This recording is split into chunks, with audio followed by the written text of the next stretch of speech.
Counties Radio.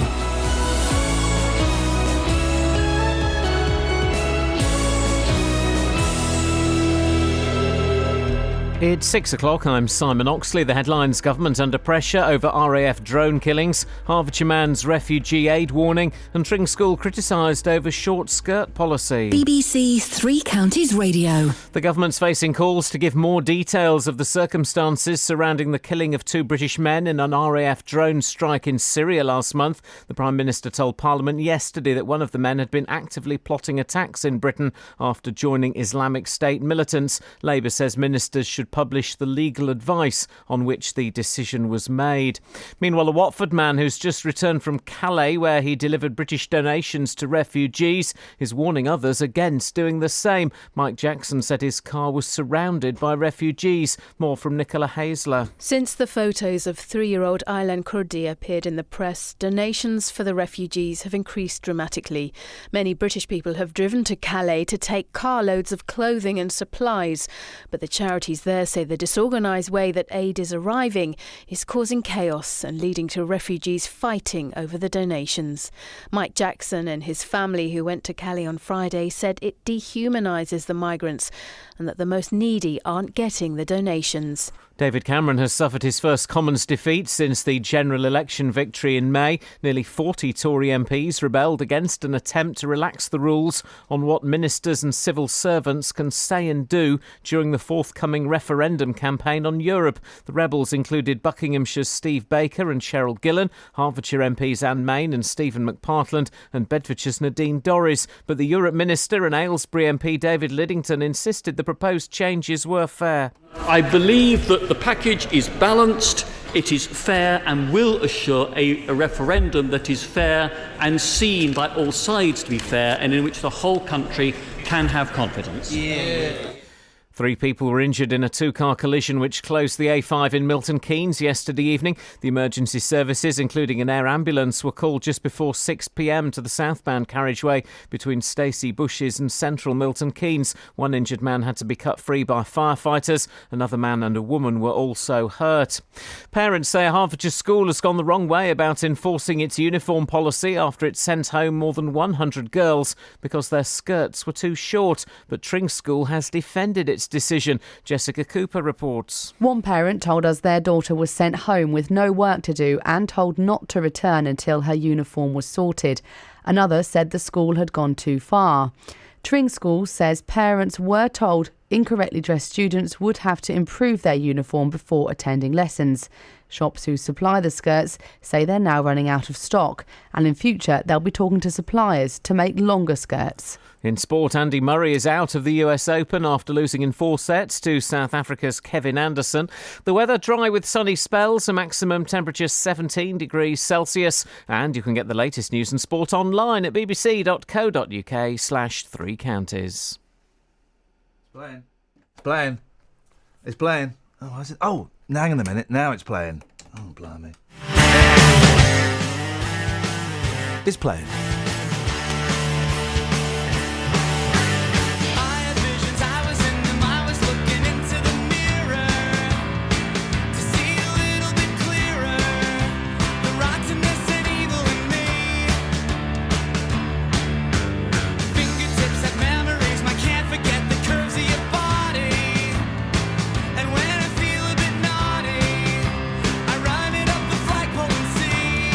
Who salutes but no one ever does?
Now, a wave of goodwill towards refugees camping in Calais, Turkey and Syrian borders has led to appeal after appeal for donations here in the three counties. Now, while the wrangling over how to deal with the situation continues in Westminster, small charities and private individuals have been loading up lorries and heading across the Channel. But the word coming from those coordinating aid efforts in Calais is they might be doing more harm than good. Tifa Givian is from Luton, has organised a convoy which will leave for Calais in the next couple of days. Morning, Tifa. Why are you doing this? Morning. We're trying to do our part. We feel like this is our responsibility. This is something that we need to give back. We've got the support of all the Luton community, so really we're going to represent them there. I bet you've not got the support of all the Luton communities. No, absolutely not. Yeah. No, we're really focusing on the positive more than anything. And to be honest with you, Luton and all the surrounding areas, we've had overwhelming support. We've had people from all sorts of different backgrounds, from all different walks of life, coming along and helping us whenever they can. So what are you doing exactly? Okay, so we're in touch with the camps at the moment, with the charities that are working over there. You were absolutely right. They are really, really overwhelmed. What we're actually doing, we're taking some of the essentials that can't actually be donated. So some hygiene material, we've got some things for some of the women out there, soaps, toothbrush, toothpaste. These are some of the things we've purchased so we can take. It's not taking a lot of space for us to take these things. And again, we have asked permission for the camps, the charity at the camps. So we're not just kind of heading there. I know a lot of people are doing that because they're so desperate to help, but I do really want to urge people to get in touch with the people actually out there. So how does it work then? You get all this stuff. What, do you load it up in the back of a van and just drive to Calais? Yeah, that's quite literally it. And then, so you're speaking. I don't know how these camps work. Is there kind of like someone who is in charge of the camp, or are there various charities that are assigned to these camps? How does it work? Yeah, okay, so that's pretty much how it's working. There's a number of charities on the camp right now. They're taking on different roles. There's specific charities giving out just food. There's certain charities that are giving out clothing. The warehouses are kind of full at the moment, which is why they're asking people not to bring aid and kind of leave it there. Right. They don't have enough volunteers to be handing these out and distributing, and obviously it's causing a chaos. And some people have said that you might, not you specifically, but people going over there and helping might be doing more harm than good. What do you say to that? I've actually been in touch with a few people who have been out there and who are actually currently at the Calais refugee camp. The reason that they're telling people this, now we experienced this a little bit during our fundraiser. We had asked people to come down and bring a certain amount of things. People were really, really kind. They were bringing vanfuls and truckfuls, and what they didn't realise is once they dropped it off, we had to move that to another point, and we just didn't have enough volunteers. So really, we kind of got a taste of what they've got at the camp. People are being so kind, bringing everything down, but then it's a matter of what we're going to do with all these donations afterwards. So really, organisation is really important. Communication is absolutely vital. I mean, I know people are really, really keen to go as soon as possible, but guys, please don't make your journeys down unless you've actually spoken to the charities. These are the people actually out there. These are the people who've been putting their time in. Get a confirmation with them before you head down there. Atifa, so when are you going to Calais? We are leaving Thursday midnight so that we can catch the first ferry on Friday. It should be around 4 o'clock. So everybody's kind of napping, resting during the day, so we can leave around midnight. Right. We should be able to get there about 7 o'clock in the morning on Friday. Well, listen, I wish you the very best of luck, and I hope it goes very well. Thank you. Thanks a lot, Tifa. Take care. Bye-bye. So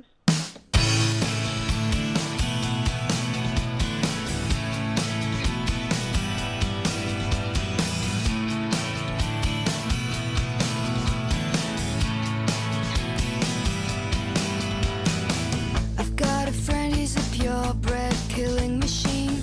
He said he's waited his whole damn life for this. I knew him well when he was 17. Now he's a man, he'll be dead by Christmas. And so everybody's going to war, but we don't know what we're fighting for. could be so worthy. If love is a drug, I guess we're all sober. If hope is a song, I guess it's all over. How to have faith when faith is a crime. I don't want to die. If God's on our side, then God is a joker. Asleep on the job, his children fall over. Running out through the door and straight to the sky. I don't want to die. For every man who wants to rule the world, there'll be a man who just wants to be free. What do we learn, but what should not be learned? Too late to find a cure for this disease. So everybody's going to war, but we don't know what we're fighting for. Don't tell me it's a worthy cause. No cause could be so worthy. If love is a drug, I guess we're all sober. If hope is a song, I guess it's all over. How to have faith when faith is a crime. I don't want to die. If God's on our side, then God is a joker. Asleep on the job, his children fall over. Running out through the door and straight to the sky. I don't want to die.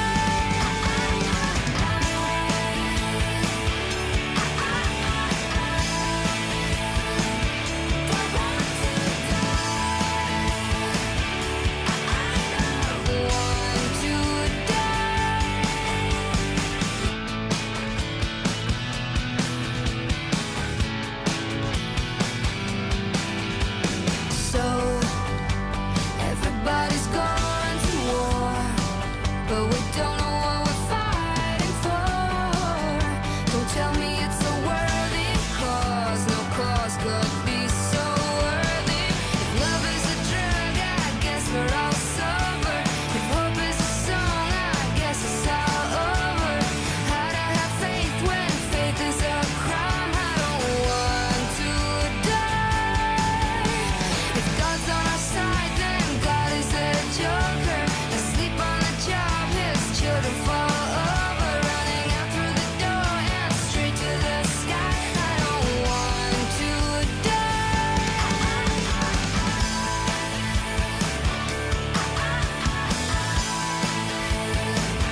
Don't want to die. I don't want to die.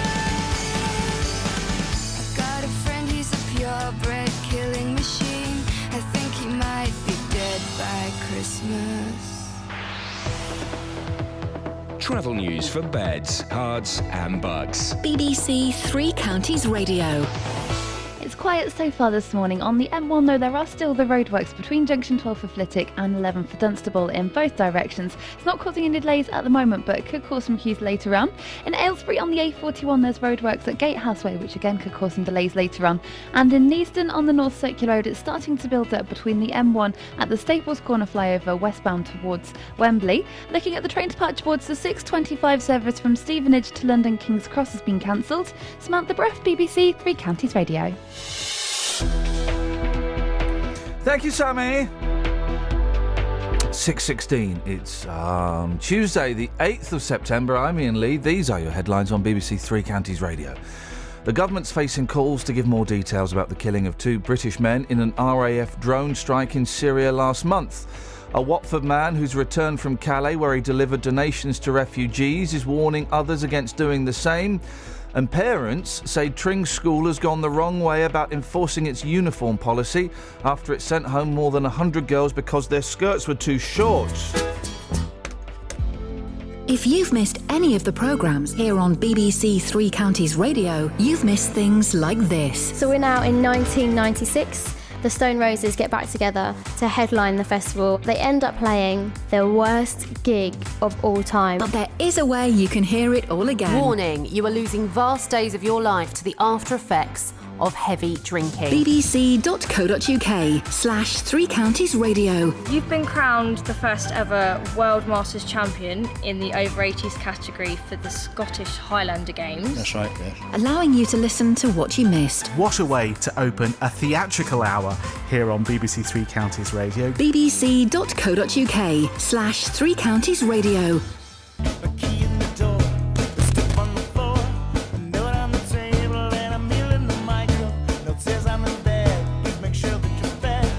Taking a shower, you can borrow my bathroom. And when I'm asleep, I dream you're moving next week. I crumple the note and set to put in some shoebox supplies. It's under my bed, it's never been read. It's in with my school stuff and my mum never cleans that from my first little bib. When I still wore a bib to my latest attempt at pretending I'm someone who's not 17 and doesn't know what you mean. But talk just a single malt so still can go my shoebox supply.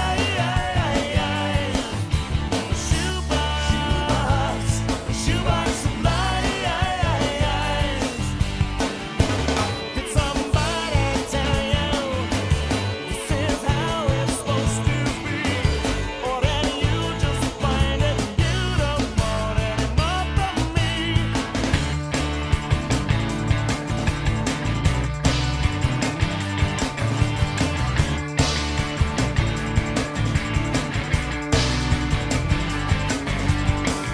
Was it something I said or was it something you read that's making me think that I should never have come here? I can offer you lies, I can tell you goodbye, I can tell you I'm sorry, but I can't tell the truth, dear. And what if I could? Would it do any good? You'll still never get to see the contents of my shoebox. The shoebox supply. The shoebox supply. So 1990, and it's 1994.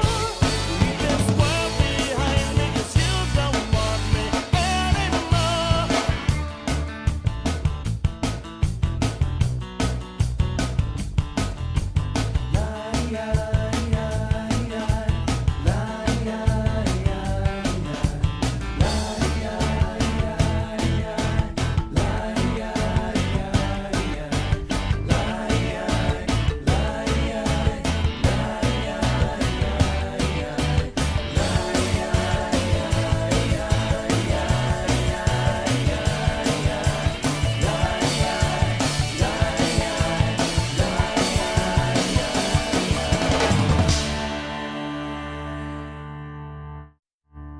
I'll do a little early on the pre-fade, I believe they call it. There it is. 03459 455 555. Now, on Friday, we started getting calls from the parents of girls at Tring School after 100 girls were sent home for breaking school uniform rules. Yesterday, it happened again. I don't know. Why don't you follow the school rules? The problem, the skirts were too short. I don't get this story, Justin. You're not following the school rules, then you're breaking the school rules. Well, the thing is, yesterday I went to go meet Carolyn Saunders. She runs a shop in Tring called Alma. Now, this is the shop the school recommends that parents buy the skirts from. So what I did, I went into the shop yesterday and I actually tried on one of these skirts, which the girls have been sent home for. And why did you do that? Because I wanted to see whether it was knee length or not, okay? No other reasons behind it. I'm about, 6'3", and people can see the picture on social media. I put the skirt on, and that skirt for me was clearly knee length. So this is why people are so upset, because they're saying that they've gone out and they've bought the correct skirts for their children, and they're being sent home even though the skirts are knee length. That's why people are upset about it. Obviously, some people may be rolling them up, but the skirt that I tried on yesterday, on me, was definitely knee length. I'm 6 foot plus. The girls aren't going to be that tall. So I spoke to Carolyn Saunders in the shop yesterday, and this is what happened. Right, purely for research purposes, I've just tried on the longest skirt that you've got. Now, that is a 22-inch skirt. That's correct, isn't it? Yes, it is. Now, our listeners can see the picture on social media. That, to me, was knee length, and I'm around 6'3", 6'4". So what is a knee length skirt? I believe the school are looking for the skirt to come halfway down the kneecap. so that it is below the top of the knee rather than touching. The school recommends to parents that they buy their uniform from this shop. Now, what would you say to anybody who says, well, they've all been sent home because you've given the wrong skirts, this is your fault? The majority of skirts that have been sent home for weren't purchased from us. They were purchased elsewhere. The skirts purchased from us were the touching the top of the kneecap that have been sent home. And this is the thing, a parent could come into the shop and their child might not even be here. That's right. We have sold quite a few skirts where the child hasn't actually tried them on in front of us. So how many have actually been returned here since last week then? We've had approximately 15 of our skirts returned, and we have sold around 400 skirts in total. 400? Yes.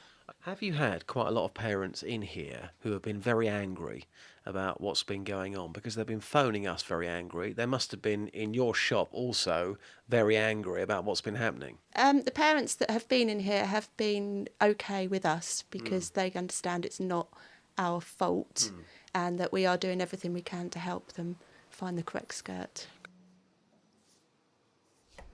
Gosh. I really think this is not a story at all. I just don't think this is a story. People broke school rules, they got sent home.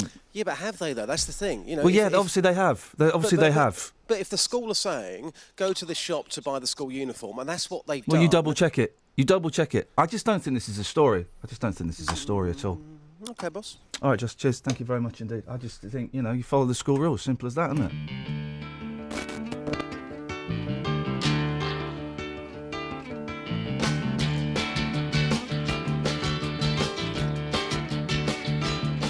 With his fool's gold stacked up all around him, from a killing in the market on the war, the children left King Midas there as they bound him in his counting house where nothing counts but more. And he thought he heard the echoes of a penny whistle band and the laughter from a distant caravan, and the brightly painted line of circus wagons in the sand, fading through the door into summer. With his travel logs of maybe next year places, as a trade-in for a name upon the door, and he pays for it with years he cannot buy back with his tears, when he finds out there's been no one keeping score. And he thought he heard the echoes of a penny whistle band and the laughter from a distant caravan, and the brightly painted line of circus wagons in the sand, fading through the door into summer. Yes, he thought he heard the echoes of a penny whistle band and the laughter from a distant caravan, and the brightly painted line of circus wagons in the sand, fading through the door into summer.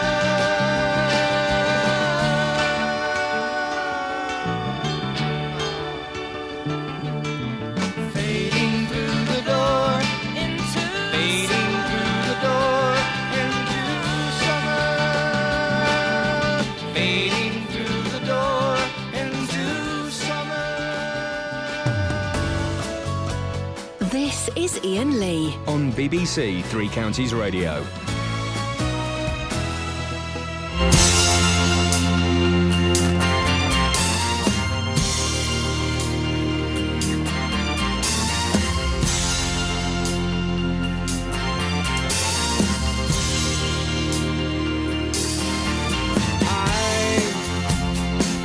I'm a one-way motorway. I'm a road that drives away and follows you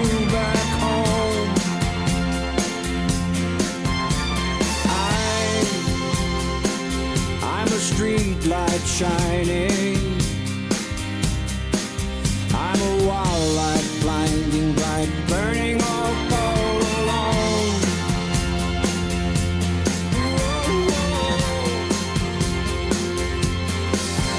It's times like these you learn to live again. It's times like these you give and give again. It's times like these you learn to love again. It's times like these, time and time again.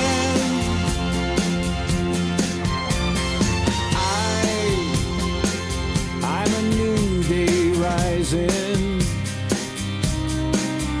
I'm a brand new sky to hang the stars upon tonight.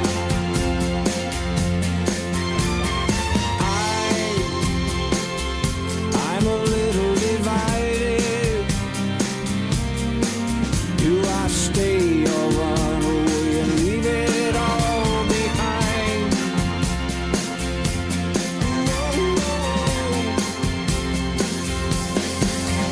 It's times like these you learn to live again. It's times like these you give and give again. It's times like these you learn to love again. It's times like these, time and time again.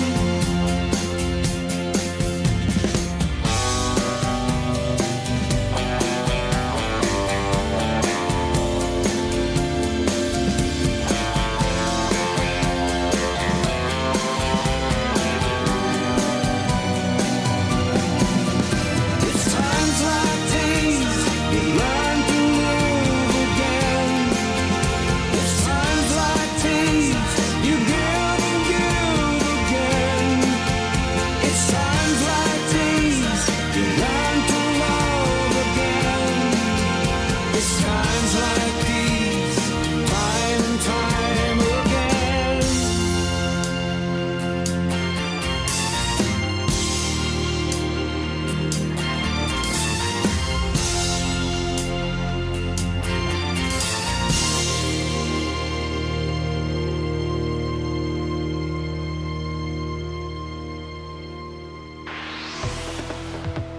Travel news for beds, cards, and bugs. BBC Three Counties Radio. On the M25 anti-clockwise, the exit slip road at junction 20 for Kings Langley has been partially blocked because of a car fire. That's causing queues back to junction 21 for the M1.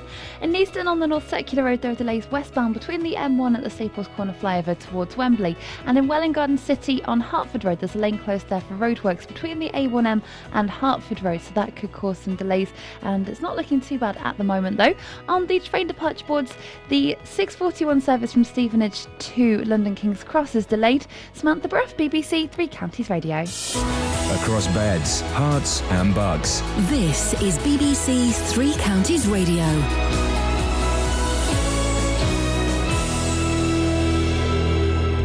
It's 6:30. I'm Simon Oxley. The government's facing calls to give more details of the circumstances surrounding the killing of 2 British men in an RAF drone strike in Syria last month. Labour says ministers should publish the legal advice on which the decision was made.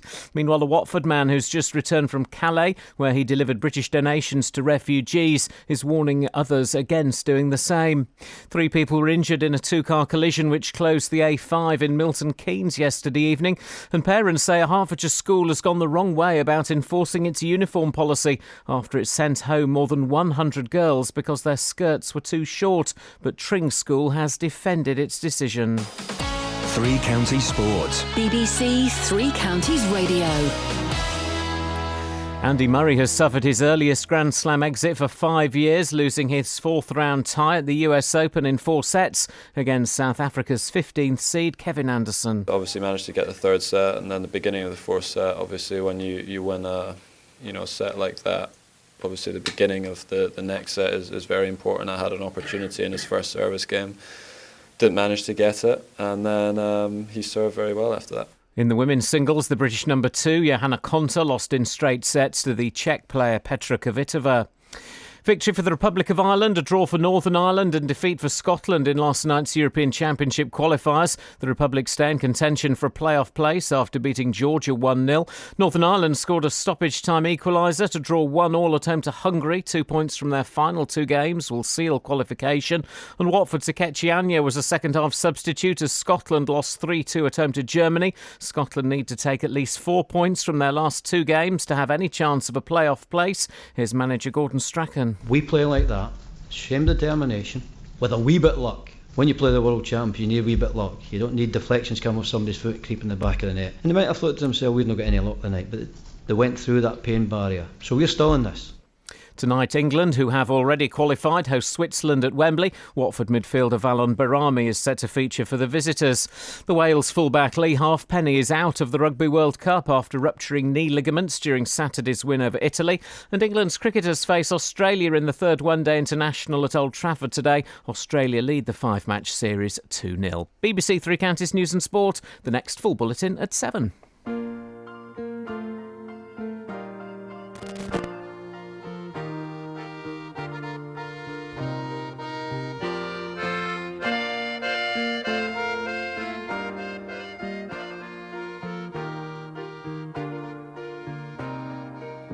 I have been seeking P.F. Sloan, but no one knows where he has gone.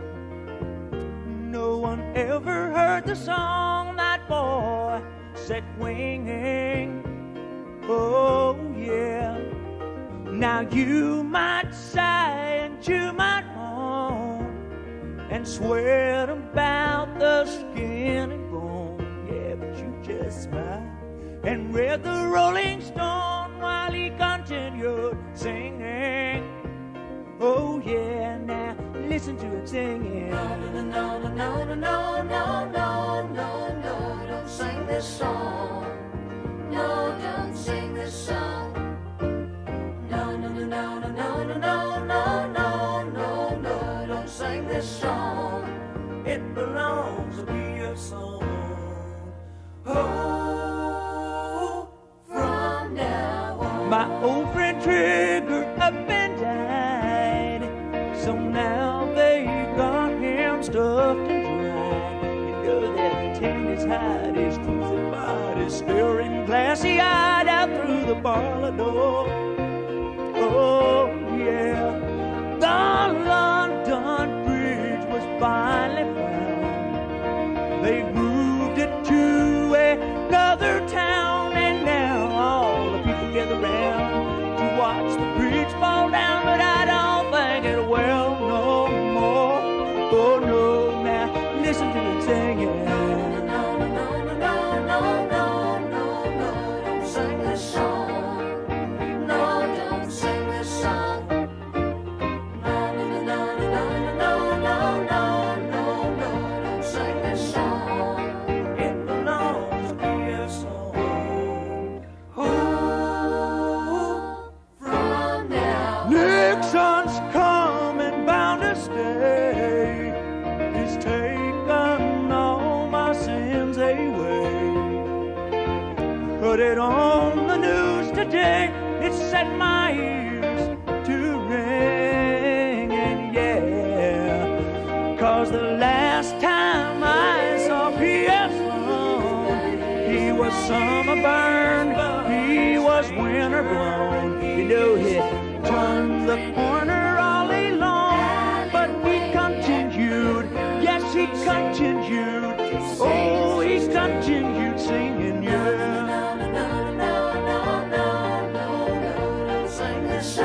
Don't sing that song, no, no. No, no, no, no, no, no, no, no, no, no, no, don't sing this song. It belongs to P.F. Sloan. Oh,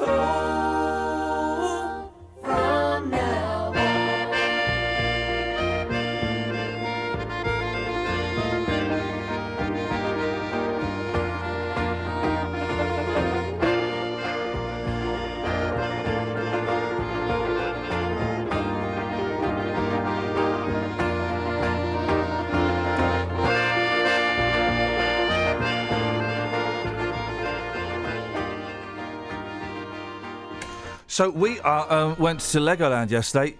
Jesus, that's expensive. And his name was called out many, many times during the day. Flippin' heck, it's expensive.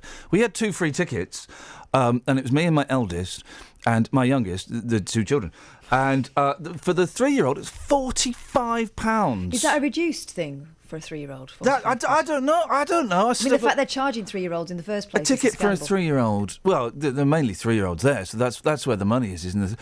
So I've got this ticket for £45. Sorry, would you like a parking ticket as well? Well, yeah, I've parked. That'll be another £5. It's £50. Ooh. I hadn't even got in, and I had 2 free tickets, and I'd spent £50. But you could build a Legoland out of Lego. For that? For less than that. Probably. No, do you know how expensive Lego is? Well expensive. Is It's it? not for kids. Yeah, It's not for kids. it's well expensive. My boy is obsessed with this. I hate Lego. I hate it with a passion. I think it's sinful. And but I beat the system. We took a packed lunch. Boom. Remember this time, and we took. Daddy, can we have a hot dog? No, you can have a sandwich from Tesco's. Have you?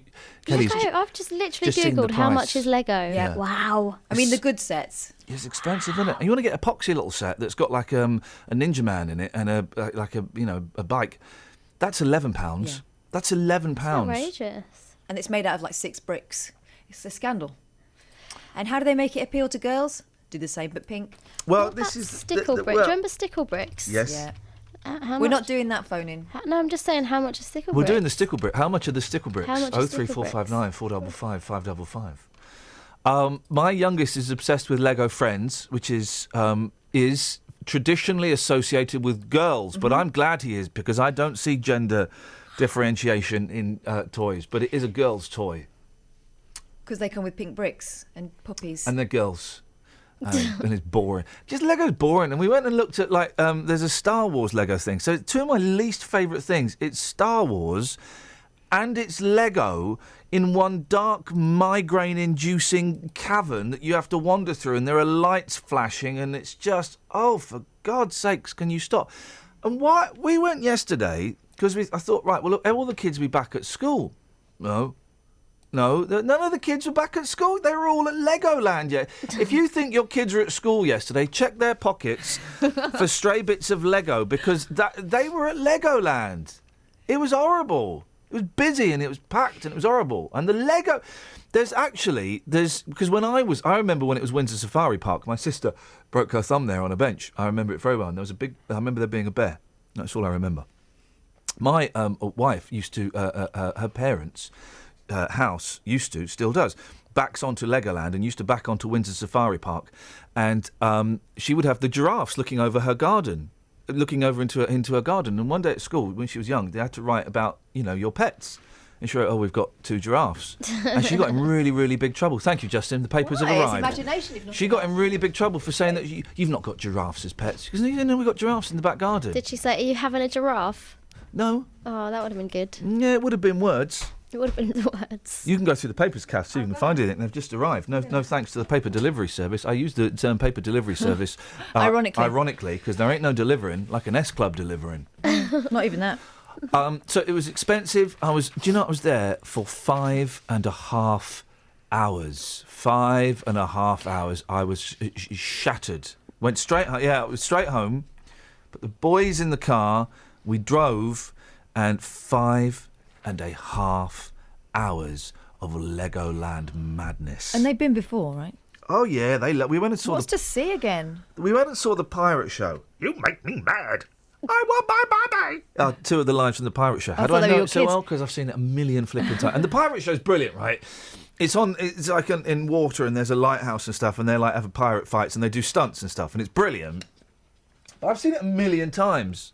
And they can we go and see the pirate show? Oh. And we got there late, so I had to hold them both. I'm holding this, and they're massive. So one is on the shoulders, one is in the arms.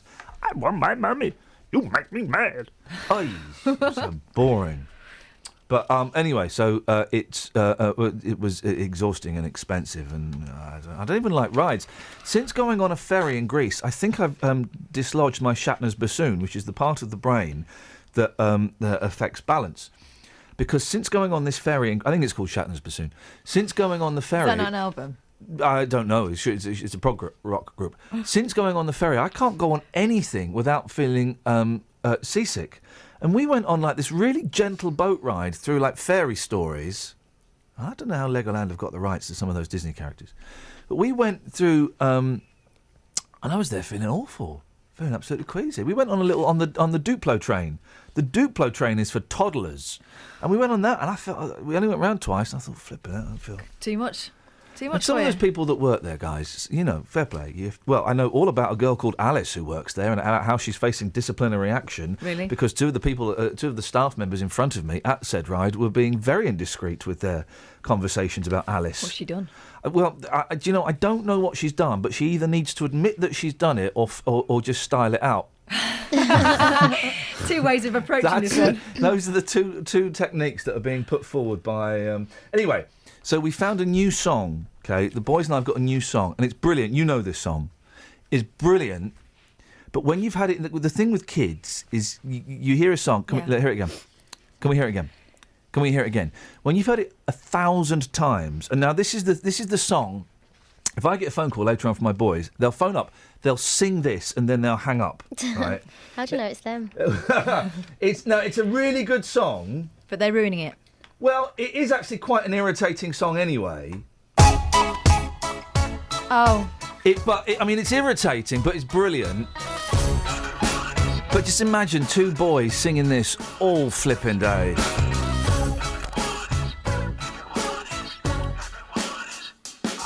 You can't imagine so many monkeys in the Daily Mail, and all of them coming anonymously so they leave no trail. Never thought I'd have an admirer from overseas, but someone is sending me stationery filled with chimpanzees. Some chimps in swimsuits, some chimps are swinging from a vine, some chimps in jackboots, some chimps that wish they could be my Starsky and Hutch chimps. A chimp who's sitting on the can, a pair of Dutch chimps who send their love from Amsterdam. Another postcard with chimpanzees,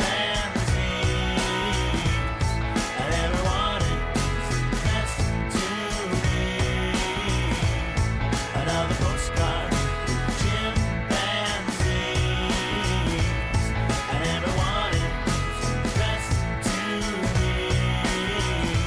If I had to guess, I'd say the monkey sender thinks it's great. He's sending me, maybe she's sending me just to see me get irate. I'm losing sleep, and it's really keeping me up all night. I thought it was funny, but now I got money on a monkey fight. Some chimps in hard hats, chimps are working on a chain gang. Some chimps who love cats, burning rubber in a Mustang. A birthday wishing chimp, a chimp in black like a Gotha going fishing chimp, a British chimp in the bar. Another postcard with chimpanzees,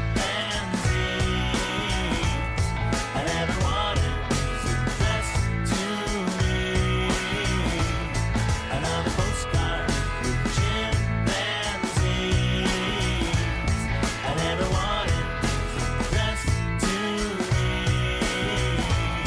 Somebody follow me even though I'm back to move my home. No matter what, they come and they come, they won't leave me alone. Another monkey in the mail can make me lose my mind, but look at me shuffling through the stack until I finally find some chimps in swimsuits, some chimps in jack boots, some chimps in hard hats, some chimps who love cats. I got some shaved chimps, that's chimps devoid of any hair. I got the brave chimps dressed up in the women's underwear. Another postcard with chimpanzees,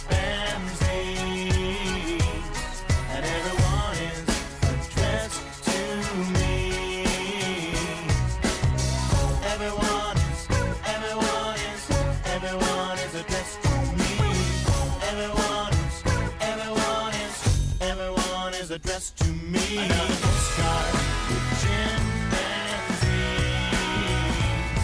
and everyone is addressed to me. Another postcard with chimpanzees, and everyone is addressed to me.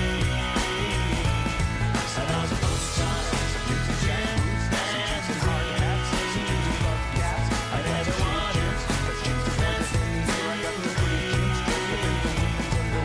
Starsky and Hutch chimps, a chimp who's sitting on the can, a pair of Dutch. Imagine this 68... I mean, it's great. It killed the Bare Naked Ladies' career. They told me that themselves, but... 68 times on a loop. Sweet Lord. Travel news for beds, cards, and bugs. BBC Three Counties Radio.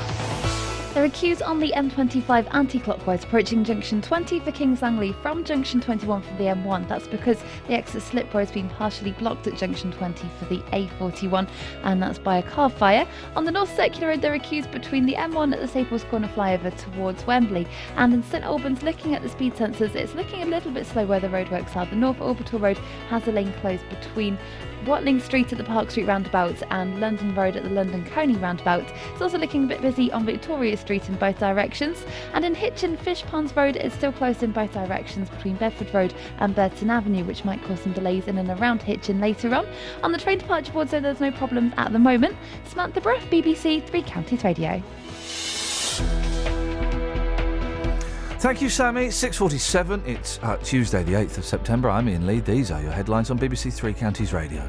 The government's facing calls to give more details about the killing of 2 British men in an RAF drone strike in Syria last month. A Watford man who's just returned from Calais, where he delivered donations to refugees, is warning others against doing the same. And parents say Tring School has gone the wrong way about enforcing its uniform policy after it sent home more than 100 girls because their skirts were too short. Beds, Herts and Bucks weather. BBC Three Counties Radio. Good morning. We have a bit of cloud around, at least at first this morning, but gradually it should start to thin and break and we'll see some spells of sunshine. A similar day to yesterday, really, with a maximum temperature of around 18 Celsius if we get the sunshine for long enough. Overnight tonight, again cloudy, 1 or 2 breaks in it, minimum temperature 10 Celsius. And for tomorrow, we pick up an easterly flow. So this drier air coming from the continent breaks up the cloud a little further. So it is going to feel warmer and we're going to get some more sunshine. 19 Celsius maximum for Wednesday, and that's your forecast. Every weekday morning. Good morning, Jonathan. Morning. Do you think it's right to tell 1 million disabled people they should get off benefits and find a job? Have your say on today's big phone-in. People who are going to be a nuisance are going to be a nuisance regardless of whether there are things to do. Is it true that people over the age of 65 drink far too much booze? The JVS show fights for your rights and tackles your consumer problems. Waited and the receipt came out, but the cash didn't. It's become a problem of late because obviously the trees got bigger as we got here. We couldn't shut the French windows. It would appear that they'd buckled. I had a phone call from my daughter saying if we don't get off the train, they're going to hand us over to the British Transport Police. The JVS show, weekdays from 9 on BBC Three Counties Radio. Morning, Liam. Good morning, Ian. I just don't get the point of Lego, Liam. Well, I can't comment on that. You can comment on Lego. Why? Are you an heir to the Lego legacy? The Lego... the Legacy? I didn't have Lego, so some of my friends had it. You never had it?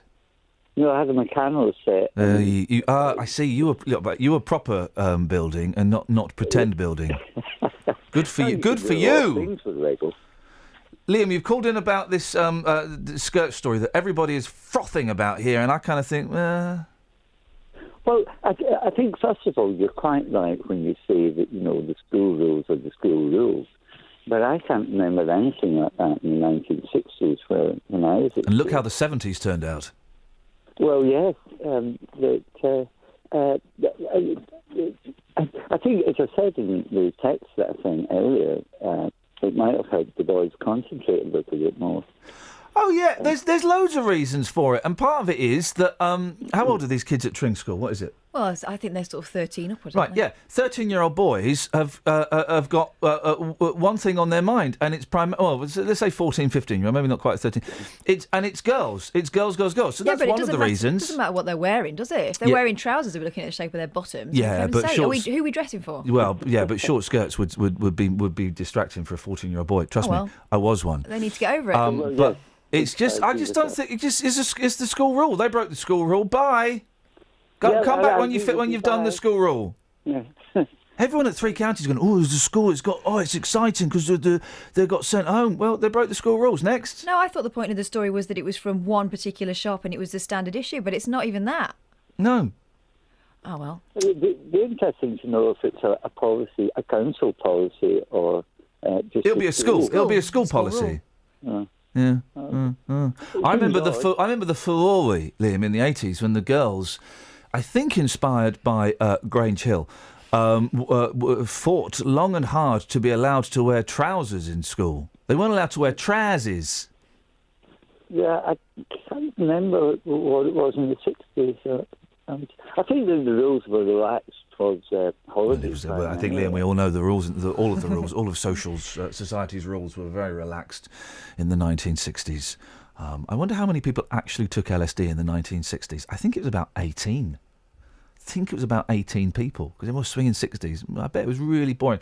They still had outside toilets. Mm-hmm. Outside toilets were the norm in the swing. There's nothing swinging about having a dump in a dunny outside. Also, you look at all these sex symbols, you know they were having a bath once a week, if that. Yeah. They stank. Oh, disgusting. I hate the 60s. Men didn't wear deodorant because that was for girls. Let's abolish the... Stinking 60s. Let's abolish the stinking 60s. Let's do the yes. I've got a really annoying story in the paper.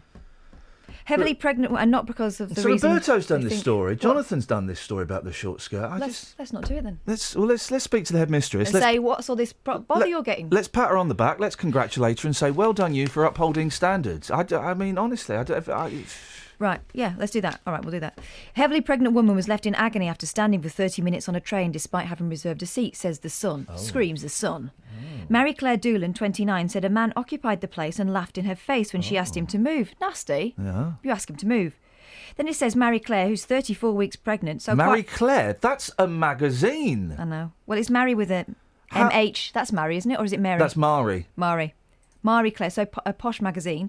Marie Claire, who's 34 weeks pregnant, was travelling from Birmingham to Manchester. She said, I told the man I had my seat booked. I showed him my ticket. He looked at it and just laughed and turned away. Now, this is the thing that's annoying. Yeah, here we go. Mary Claire was reluctant. Was reluctant to make a scene as the man was with her pal. So she didn't say anything. Oh, my back ached, and then she moaned. Here we go. And then she said, a seat eventually came free. So she didn't say anything, and she got another seat. But it's become Why didn't she go and speak to a member of staff? Why, this is what Cross Country Rail have said, right? Yeah. They said she Why should did have go and contacted the speak train to- manager. Why did she not speak to someone on the train who worked there, and instead she spoke to the Sun newspaper? Yeah, and she's done a glum face. Let's have a look. Let's have it. You might have seen it yesterday. Chancer. So she got slighted, and instead of taking it to the relevant authority or maybe just telling the bloke to move, she's holding a ticket. She is, and she's got a great bit. I mean, you can't see, but she's quite far along there. Cross Country Rail said she should have contacted the train manager. Yeah. Well, Again, not a story. Either moan to the right person or don't moan at all. I'm debating. Oh, let's have this. You hate this song if it works. It might not work. Because of my special powers. Do you know this one? You know this one. It's not at all predatory. Jump in my car. Oh, gosh. I mean, that... Do you know that song? Kelly's on the We had Stranger Danger songs when I was a kid. My kids are getting played that. Well, I think the thing is, because he's famous for driving a car. Then he starts getting angry. This is a thing. Jump in my car.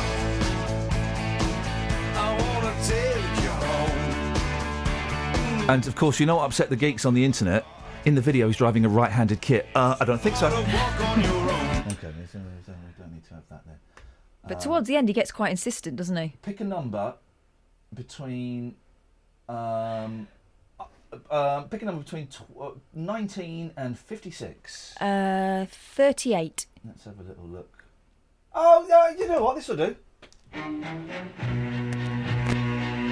Woman, do you love me?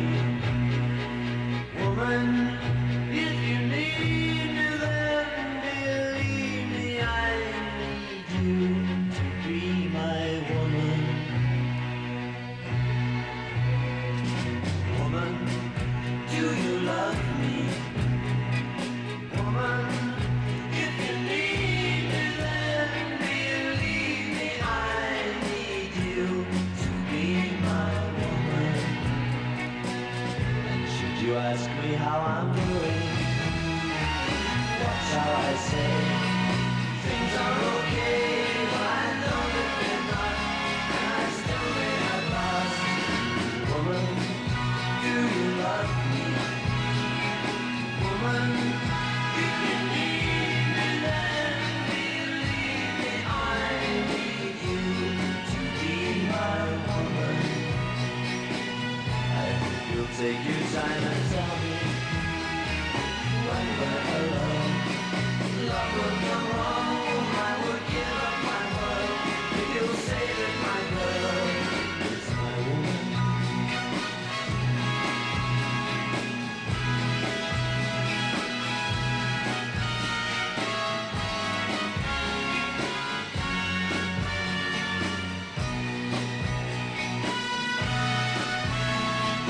I've got plenty of time. Got to love a bit of Peter and Gordon.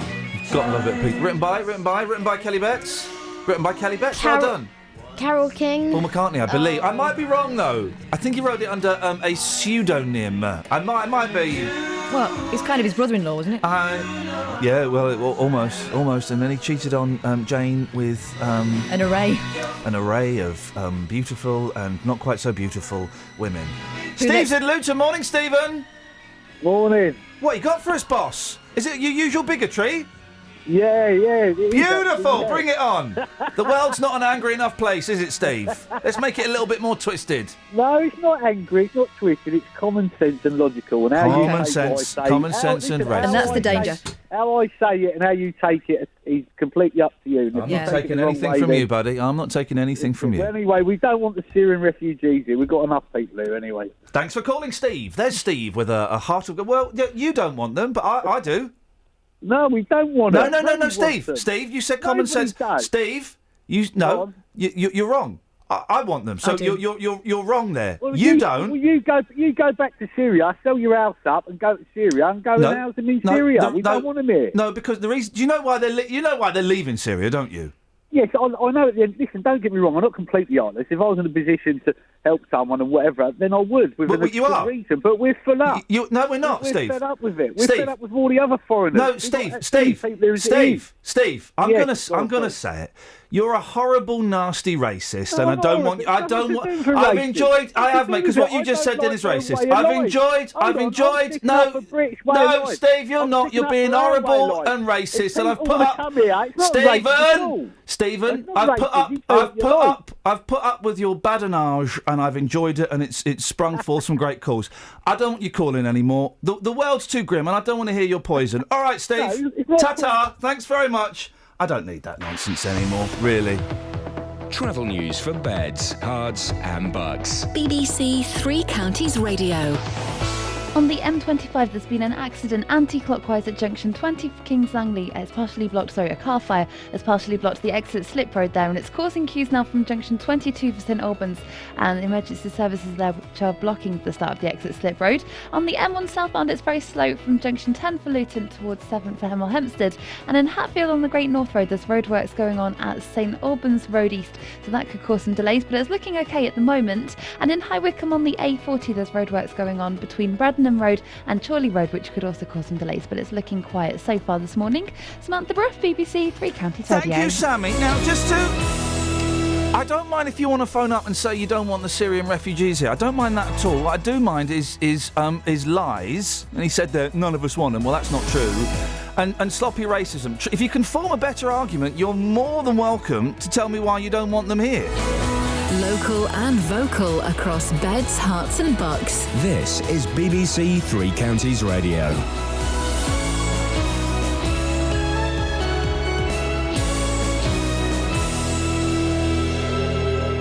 It's 7 o'clock. I'm Simon Oxley. The headlines: Bucks MP backing government over drone killings, Watford man's refugee warning, and Hertfordshire school defending short skirt policy. BBC Three Counties Radio. The government's facing calls to give more details of the circumstances surrounding the killing of 2 British men in an RAF drone strike in Syria last month. The Prime Minister told Parliament yesterday that one of the men had been actively plotting attacks in Britain after joining Islamic State militants. Labour says ministers should publish the legal advice on which the decision was made. The former Attorney General and Beaconsfield MP Dominic Grieve is backing David Cameron. The Attorney General was present in the chamber when the Prime Minister was speaking. It would be a bit difficult for the Attorney to be there if he thought the Prime Minister was misleading Parliament on that issue. So my view is that the Attorney will have had ample opportunity to look at the background intelligence, to understand the issues involved and to provide the legal advice. Meanwhile, a Watford man who has just returned from Calais, where he delivered British donations to refugees, is warning others against doing the same. Mike Jackson said his car was surrounded by refugees. More from Nicola Hazler. Since the photos of 3-year-old Iain Kurdi appeared in the press, donations for the refugees have increased dramatically. Many British people have driven to Calais to take carloads of clothing and supplies. But the charities there say the disorganised way that aid is arriving is causing chaos and leading to refugees fighting over the donations. Mike Jackson and his family, who went to Calais on Friday, said it dehumanises the migrants and that the most needy aren't getting the donations. A government plan to change the campaign rules for the EU referendum has been rejected in the Commons after a rebellion by 37 Conservative MPs. They voted down an attempt to relax the restrictions on what ministers and civil servants can say and do during the forthcoming referendum. The rebels included Buckinghamshire's Steve Baker and Cheryl Gillan, Hertfordshire MPs Anne Main and Stephen McPartland, and Bedfordshire's Nadine Dorries. 3 people were injured in a 2-car collision which closed the A5 in Milton Keynes yesterday evening. The emergency services, including an air ambulance, were called just before 6 p.m. to the southbound carriageway between Stacey Bushes and central Milton Keynes. One injured man had to be cut free by firefighters. Another man and a woman were also hurt. Parents say a Hertfordshire school has gone the wrong way about enforcing its uniform policy after it sent home more than 100 girls because their skirts were too short. But Tring School has defended its decision. More from Jessica Cooper. One parent told us their daughter was sent home with no work to do and told not to return until her uniform was sorted. Another said the school had gone too far. Tring School says parents were told incorrectly dressed students would have to improve their uniform before attending lessons. Shops who supply the skirts say they're now running out of stock, and in future they'll be talking to suppliers to make longer skirts. In sport, Andy Murray is out of the US Open after losing in 4 sets to South Africa's Kevin Anderson.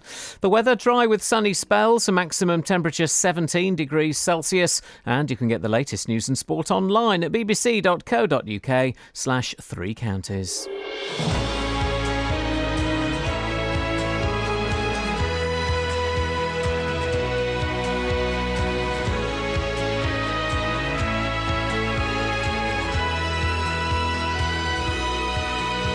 Honestly, if you want to phone up and tell us why you don't want to take refugees, I've got no problem with that. I've got no problem with hearing the contrary argument at all. I'm keen to hear it. But I just when your opening statement is a lie and it's just nasty, snarky racism, I'm not interested in that. If you can phone up and on an intellectual level, tell me why we shouldn't take the refugees. Boom, you're on, man. You're on. 03459 455 555. For example, this one doesn't make sense. Iain says, your argument doesn't stack up. If it does, why haven't we taken in all the poor African people that are dying of hunger? It's not. No. These people are refugees. And boy, have you seen... isn't it interesting? Yesterday, David Cameron, we're going to take 20,000 refugees. Everyone went, oh, all right. Oh, fair play. And then the caveats start to come out. Have you heard the caveats? 20,000 refugees over the next 5 years. Oh, over the next 5 years. OK, right. So, the immediate over the next 5 years, 4,000 years. Oh, okay. Oh, and they won't be given refugee status. Oh, OK. It's the temporary visa. I see. Right. OK. Nice work, David. Have Suddenly. you heard the one about the kids? Because everyone cares about the kids, don't they? Yep. When they're 18, they get sent home. Ladies and gentlemen, thank you very much indeed. We don't want them over here. We're full up. Give them a spare room in your house. Go over there and help them. I mean, come on, guys. Come on. Listen. We're not Julia Hartley-Brewer. We're not a phone-in on LBC. You guys can do... We're the BBC, for crying out loud. You guys can do better than them. Huh? Seriously, I've got no problem with hearing the argument as to why we shouldn't take refugees. I've no problem. But it's got to be better than... In fact, can we get the bell? Can you go... My bell might... It's either... I don't know where my key is. I think the key's in my jacket out there. Get the cliche bell. Because we don't want... The country's full. Give them your spare room. We don't want them here. Don't want those. You guys can do better than that. Across beds, hearts and bucks. This is BBC Three Counties Radio. 03, here it comes. Here comes the cliche bell, and there we go. And boy, oh boy. Thank you very much. You're that today. There we go. We don't want them here. We're full. Put them in your spare room. Don't. There we go. Okay, this is the challenge, and it's a challenge, okay? And I really, normally I'd say, phone up. Everyone phone up now immediately. No, you need, go and have a cup of tea, a cup of coffee, slice of toast, maybe a fag. Have a think about what you're going to say. Have a think about what you're going to say in your argument against having the refugees here. Because I want something intellectual, okay? Feel the emotion, feel the knee-jerk, I don't want foreigners here, feel all of that, that's great, that's fine. Then put that to one side and let's have an intellectual conversation. Dennis is in Dunstable. Morning, Dennis. Good morning. What you got for us, boss? I'm fascinated by how the government's going to get these people from Syria. It's a hell of a long way. How are they going to go fly them out? Are they going to get a boat? We haven't got a sea contact with them. Yeah, no, so it'll be I can tell you. Yeah, go on. It'll be aeroplanes. Will it? I hope so. Wait, 4,000. I know he says he's had a lot of money. I think it's 4,000 a year, isn't it? 4,000 a year, yes, over the next 5 years. And boy, oh boy, let's hope that some of those people make it for 5 years, huh? Because they're getting bombed and stuff. The other thing I'm fascinated by: how did they pick these two men out by bombing? I mean, how did they know where they were? Now you're talking about the fellas that got done by the drones. I've got no idea. How the hell could they spot them? But isn't the world a mystery? I don't know. They must have had a really good camera. What are your thoughts on that? Because I've not yet processed the drone strike. No, I just can't say how they do it. Knee-jerk reaction, good or bad, that it happened?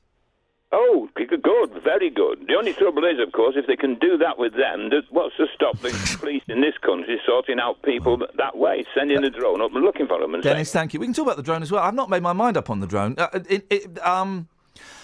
guess, two dodge pots that were going to blow us up, good. Although the government has lied about... well, that's me ringing my own cliche, but the government has lied to us before about reasons for attacking people. But it sets a precedent. It sets a precedent.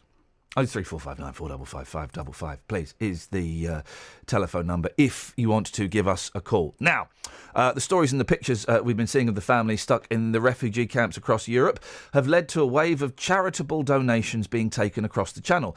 But a Watford man who's just got back from Calais says maybe we need to think again. Mike Jackson was part of an aid convoy known to the convoy to the camp known as the Jungle.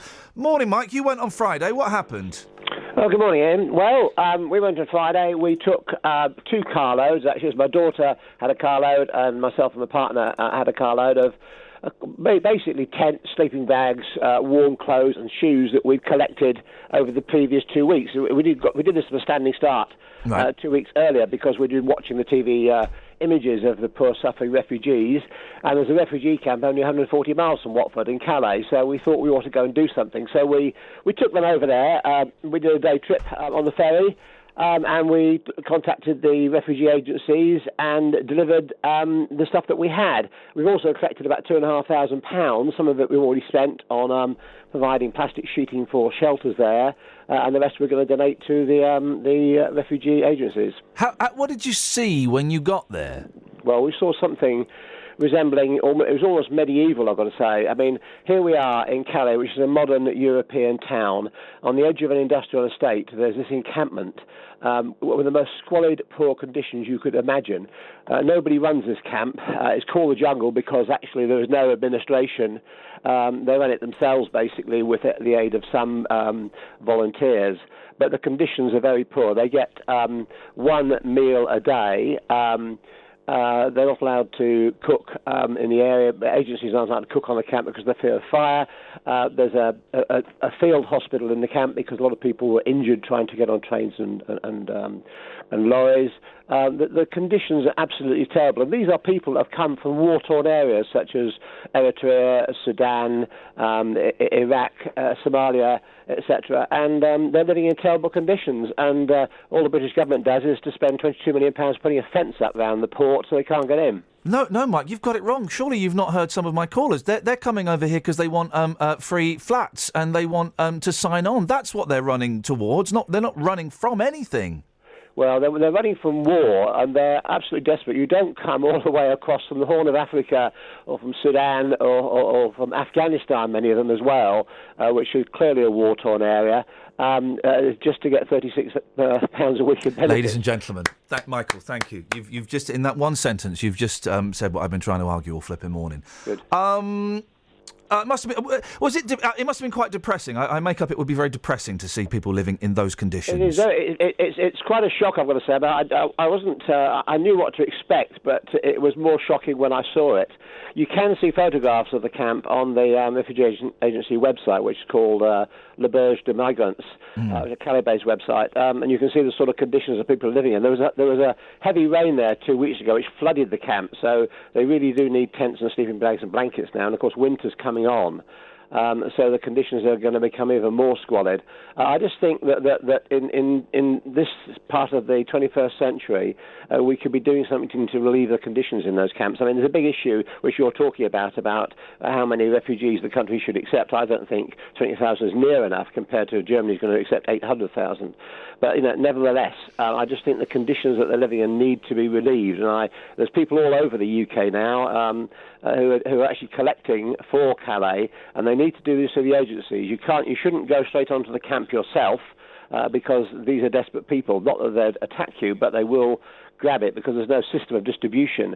So you need to go through the agencies, and the agencies will organise fair distribution. Did you feel in danger when you were there, or under threat at all? Well, I felt very uneasy because here are some very, very, very poor, desperate people. People walking around in flip-flops, at the start of winter, very poor clothes, living in makeshift tents. With 8 toilets for about 3,000 people. It's a terrible place to be existing in. I won't say living in. And so yes, I did feel very, very uncomfortable when I was there. But I also saw great signs of human life and humanitarianism. There's a lot of English volunteers working in the camp. There's one guy that set up a library there. There's another guy, some teachers, volunteer teachers, who are running a school there to teach English and French to some of the refugees. So there's doctors in there who are giving their time free to run a makeshift field hospital for some of the people who have been wounded or become ill. So there's real signs of humanity in the camp. They just need more of it, basically, to help them. And people who are considering going there, Mike, what would you say? Well, I'd say if you've got... there are people there that are going out for a week at a time to volunteer to work and come back. If they've got a spare week, they go out there. You can do that through the agencies who desperately need volunteers. Most of the volunteers in France come up for the weekend, so they need people that could be there, say, for a week at a time that will volunteer to help on the camps, distribute food, distribute clothes and shoes, etc.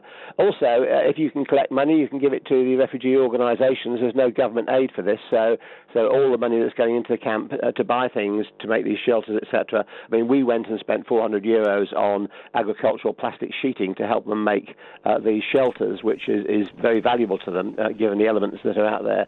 So there's lots of things that one can do. You can collect money, you can collect clothes, you can collect shoes, particularly, which are needed, and tents and sleeping blankets. Mike, well done for having a go. Yeah, well, we'll have a go again as well. Well, thanks, Iain. Thanks for what you're doing. Thank you very much indeed. There we go. Mike Jackson, he's having a go.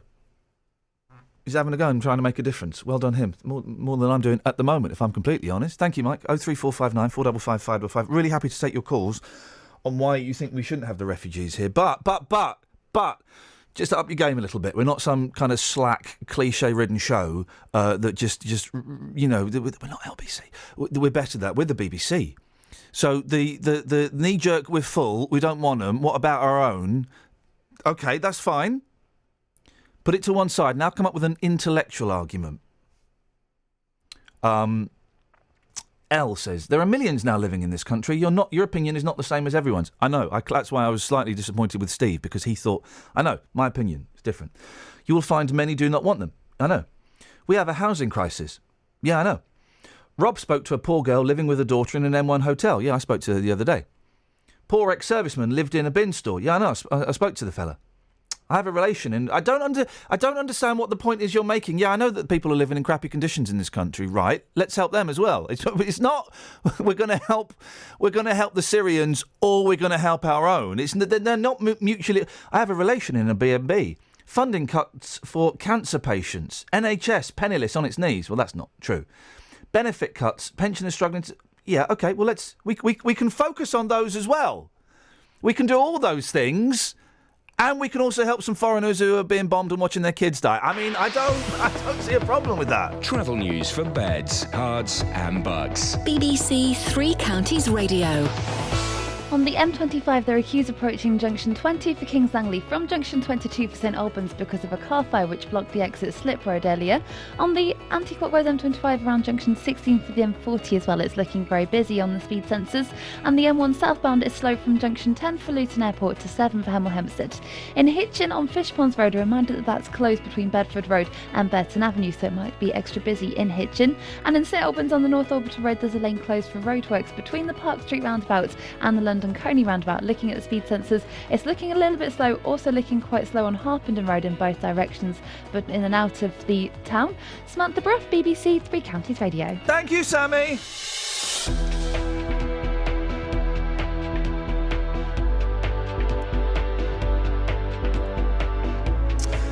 Blimey, look, it's 7:17, isn't it? It's Tuesday, the 8th of September. I'm Iain Lee. These are your headlines on BBC Three Counties Radio. The government's facing calls to give more details about the killing of 2 British men in an RAF drone strike in Syria last month. MPs will hold an emergency debate today on the migrant crisis. The leader of Bucks County Council says councils will need extra money to pay for taking in Syrian refugees. And parents say Tring School has gone the wrong way about enforcing its uniform policy after it sent home more than 100 girls because their skirts were too short. Original British drama on BBC One. I'm the Doctor, and I save people. It's a trap. Prepare yourself for teleport. Doctor, listen to me. I know traps. This is a trap. I am prepared. Doctor Who starts September 19th on BBC One and BBC One HD. This is Iain Lee on BBC Three Counties Radio. 03459 455 555. Peter's in Walmer Green. Good morning, Peter. Good morning. What would you like to have a whinge about today, boss? Well, I really was. If you talk about refugees, for many, many years this country has taken in refugees, going right back to the 30s and earlier. So, because they've done that, they've always, very nearly always, sent the refugees into poor areas of the country. A form of racism, really. Now, what they should do with this lot is to distribute them fairly. Send them to Hampstead and Highgate and the posh places in North London. But as long as they distribute them fairly, you could lose 10 families in there and you stop building ghettos. And that's what most people who find really, really offensive. They're building ghettos. I don't. Yours is the first argument I've heard about ghettos. I think most people just don't want foreigners over here. They're confusing. They're confusing. A lot of people, and I think Steve earlier on, and a lot of the people on the text are confusing migrants with. Hello. Yeah, I'm here. You sound like the blooming TARDIS taking off. You do. No, well, I breathe through my nose. That's why you hear it. Okay, because your mouth's so busy whinging. They are confusing migrants with refugees. And there's a huge difference, isn't there, Peter? Well, an East End one, because we took in the Jewish refugees, we took in the Russian refugees, all in the East End of London. Yeah. Now, the same thing is continuing. The poor areas get given, not only the refugees, they get given the migrants as well. Now, if you're looking at... But the migrants... I don't even think you need to say the migrants and the refugees in the same sentence. They're two completely different... What was it in World War II? Peter, you'll know this better than me, because you're a much more knowledgeable gentleman than me. Was it the Kinder Express? Yes. The Kinder Transport. That was it. The Kinder Transport, right? And this was World War II, I think. And it was loads of Jewish kids. The man sent them over from Germany. The children... Hang on a second. Catherine is chomping on a biscuit, knows more than I do. They sent 10,000 over in 9 months. And were these kids? Yes. So it's Jewish kids. When we worked out, when we got Sammy... And you know where they were shipped to? the poorer areas. And I bet Safety. I don't think they'd mind. And the thing. So are you saying, Pete? You're not saying, Peter, we shouldn't have brought those 10,000 Jewish kids over, are you? No, I'm not saying that at all. Because at the I'm time, not saying that at all. I what heard. I'm talking about is fair distribution. I know, but I heard a really interesting programme on Radio 4 the other week where it compared all of the other refugee situations that Britain has been brave enough to help out in, right? And do you know what some right-wing politicians were, and some members of the public were saying when the what was it? The Kinder Transport. I keep thinking Kinder eggs, that's why. The Kinder Transport. Do you know what some people said? Yeah. We don't want all those Jews over here. We don't want all those Jews over here. We don't. What are they doing coming to Britain for? The country was on its knees. We're full. They were saying, however long ago, 75 years ago, we're full. And we don't want 10,000 Jewish kids. They said that. Do you really know that the closest the Jewish population ever got to the English population, if you like, was in the East End of London? Because I know. I'm off the top of my head. Well, there's definitely at least one Jewish person working in places like that. No, but that's not true. There's at least one Jewish person. Well, I can't believe I'm saying it like this. My friends know a black man. There's at least one Jewish person who works in this building. At least one. Which you're saying you're saying the integration is the best integration is they live in the East End of London. Listen, will you listen? Well, will you start talking sense? The East Enders welcomed so many refugees over the years that there was always the East Enders they was always sent to. And what wonderful, lovely people. When you talk in those terms, you cannot keep a continual stream of immigrants or refugees coming into the poor areas. So, your basic argument is you want to put them in Tower Hamlets need a home. Okay. Yeah, but okay, we can help those as well. But they haven't. Well, then you need to complain to your government. You need to complain to your council. You need to complain to your MP. You need to petition them to do that. They stood outside with banners yesterday saying, "Well, brilliant, well done." They're the ones who caused the housing problem. Right. Okay. So what you're saying is we shouldn't help people who are watching their kids die.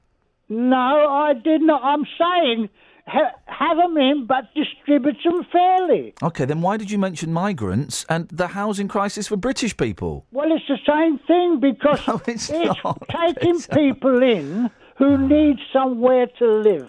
Okay, all right. Always good to lock horns with you, Peter.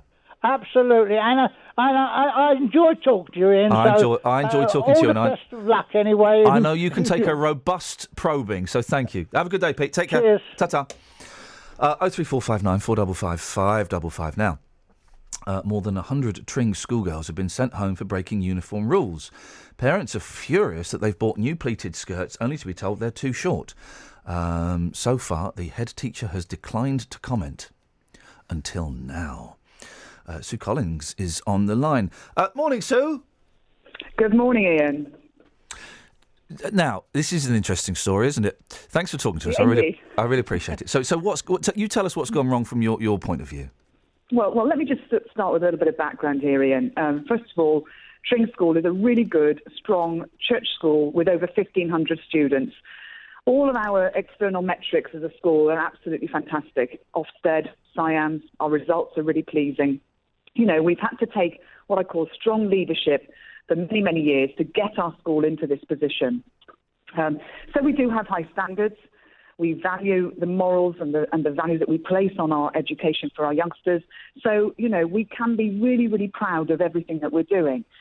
And of course, you know, to have high standards, which our parents expect, you do have to enforce them. And I think that, you know, uniform is something which does unite a school together. And, you know, I think it's really, really important that our students wear our uniform correctly. And the policy that the governors and the leadership team have worked on is unchanged. It's been in place for several years now. It's not new.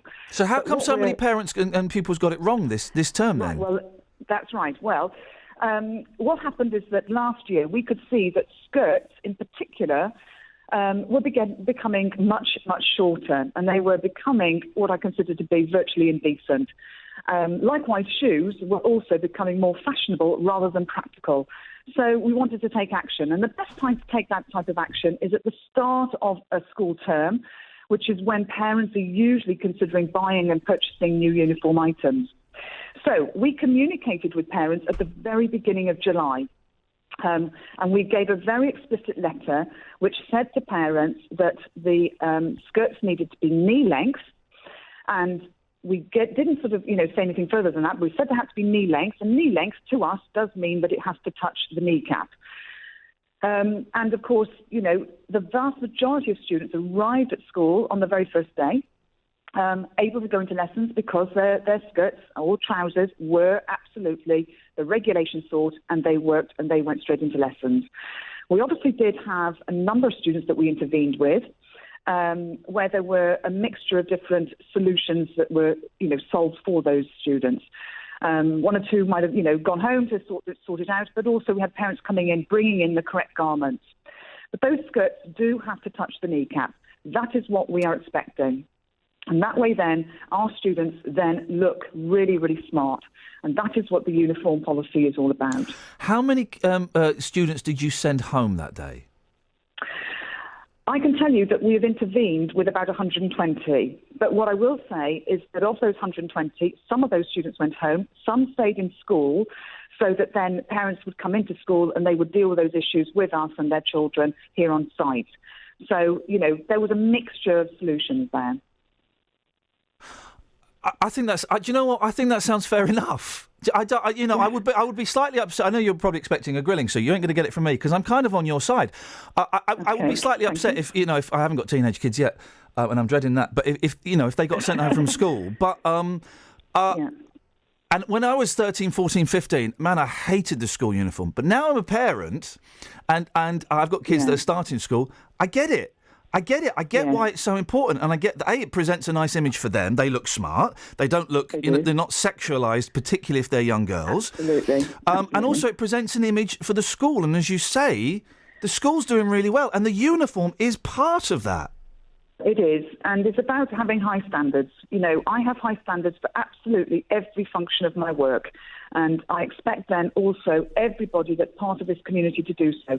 The vast majority of parents that I've spoken to, and those that have been in touch with me as well, have been incredibly supportive, and I can't thank those parents enough that have gone out of their way to either be a member of the school community fully and have embraced our uniform policy, and those that had to make some alterations. Those that have done it really, really quickly, I praise them as well.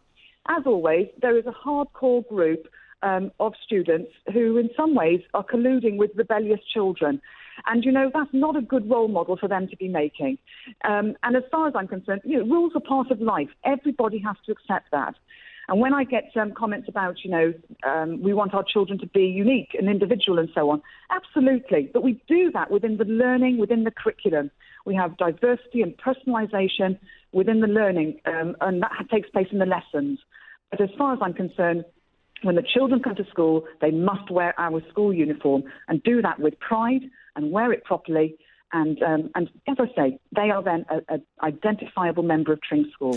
And we should honestly. You do really sound like a headmistress. In the way you speak, it's making me a little bit nervous. But I think we should be applauding teachers like you and head teachers like you because there's everyone saying, well, standards are slipping and this school has got a rubbish Ofsted rate. Your school's doing really well. You've got rules. If you don't like the rules, hey, why don't you go to another school? Well, indeed. I mean, and I know you wouldn't say that, but I just kind of think, if you don't like the rules that are there, well, that's tough. That's the rule of the school. It is. That's right. And we make that explicit not only in our correspondence through letters and so on, but it's part of our homeschool agreement. It's there on our website.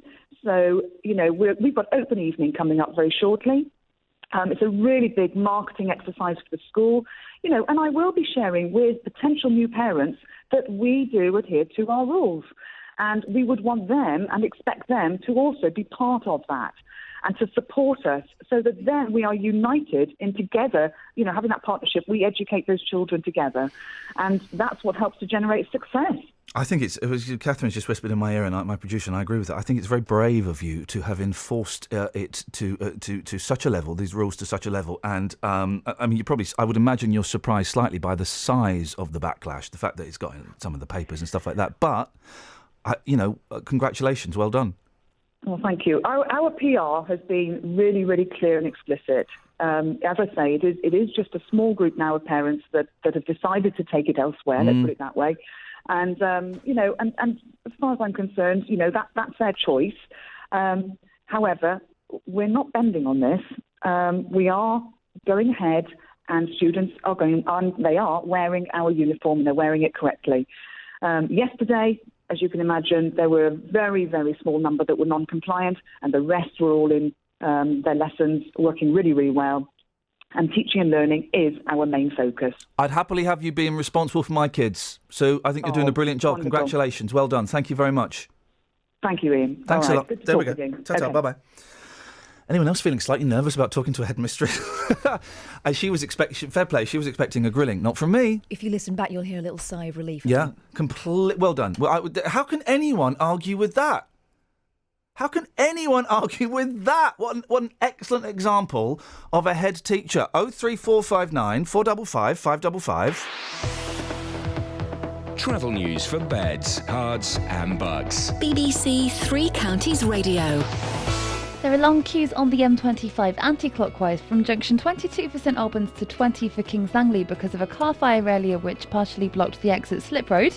Also, it's slow anti-clockwise between junction 17 for Maple Cross and 16 for the M40. And on the North Orbital Road at Bricket Wood on the M25 junction 21A roundabout, it's looking very busy too. The M1 southbound is slow from junction 10 for Luton Airport to 7 for Hemel Hempstead. And looking at the speed sensors in Harpenden and the High Street's busy in both directions. Samantha Brough, BBC Three Counties Radio. Across beds, hearts and bugs. This is BBC Three Counties Radio.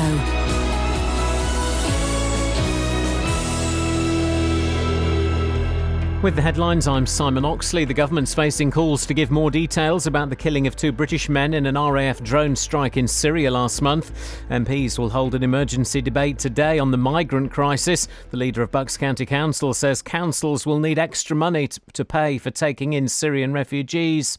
3 people were injured in a 2-car collision which closed the A5 in Milton Keynes yesterday evening. And some parents say Tring School has gone the wrong way about enforcing its uniform policy after it sent home more than 100 girls because their skirts were too short. But head Sue Collings has told this programme the majority of parents support the stance. 3 Counties Sports. BBC Three Counties Radio.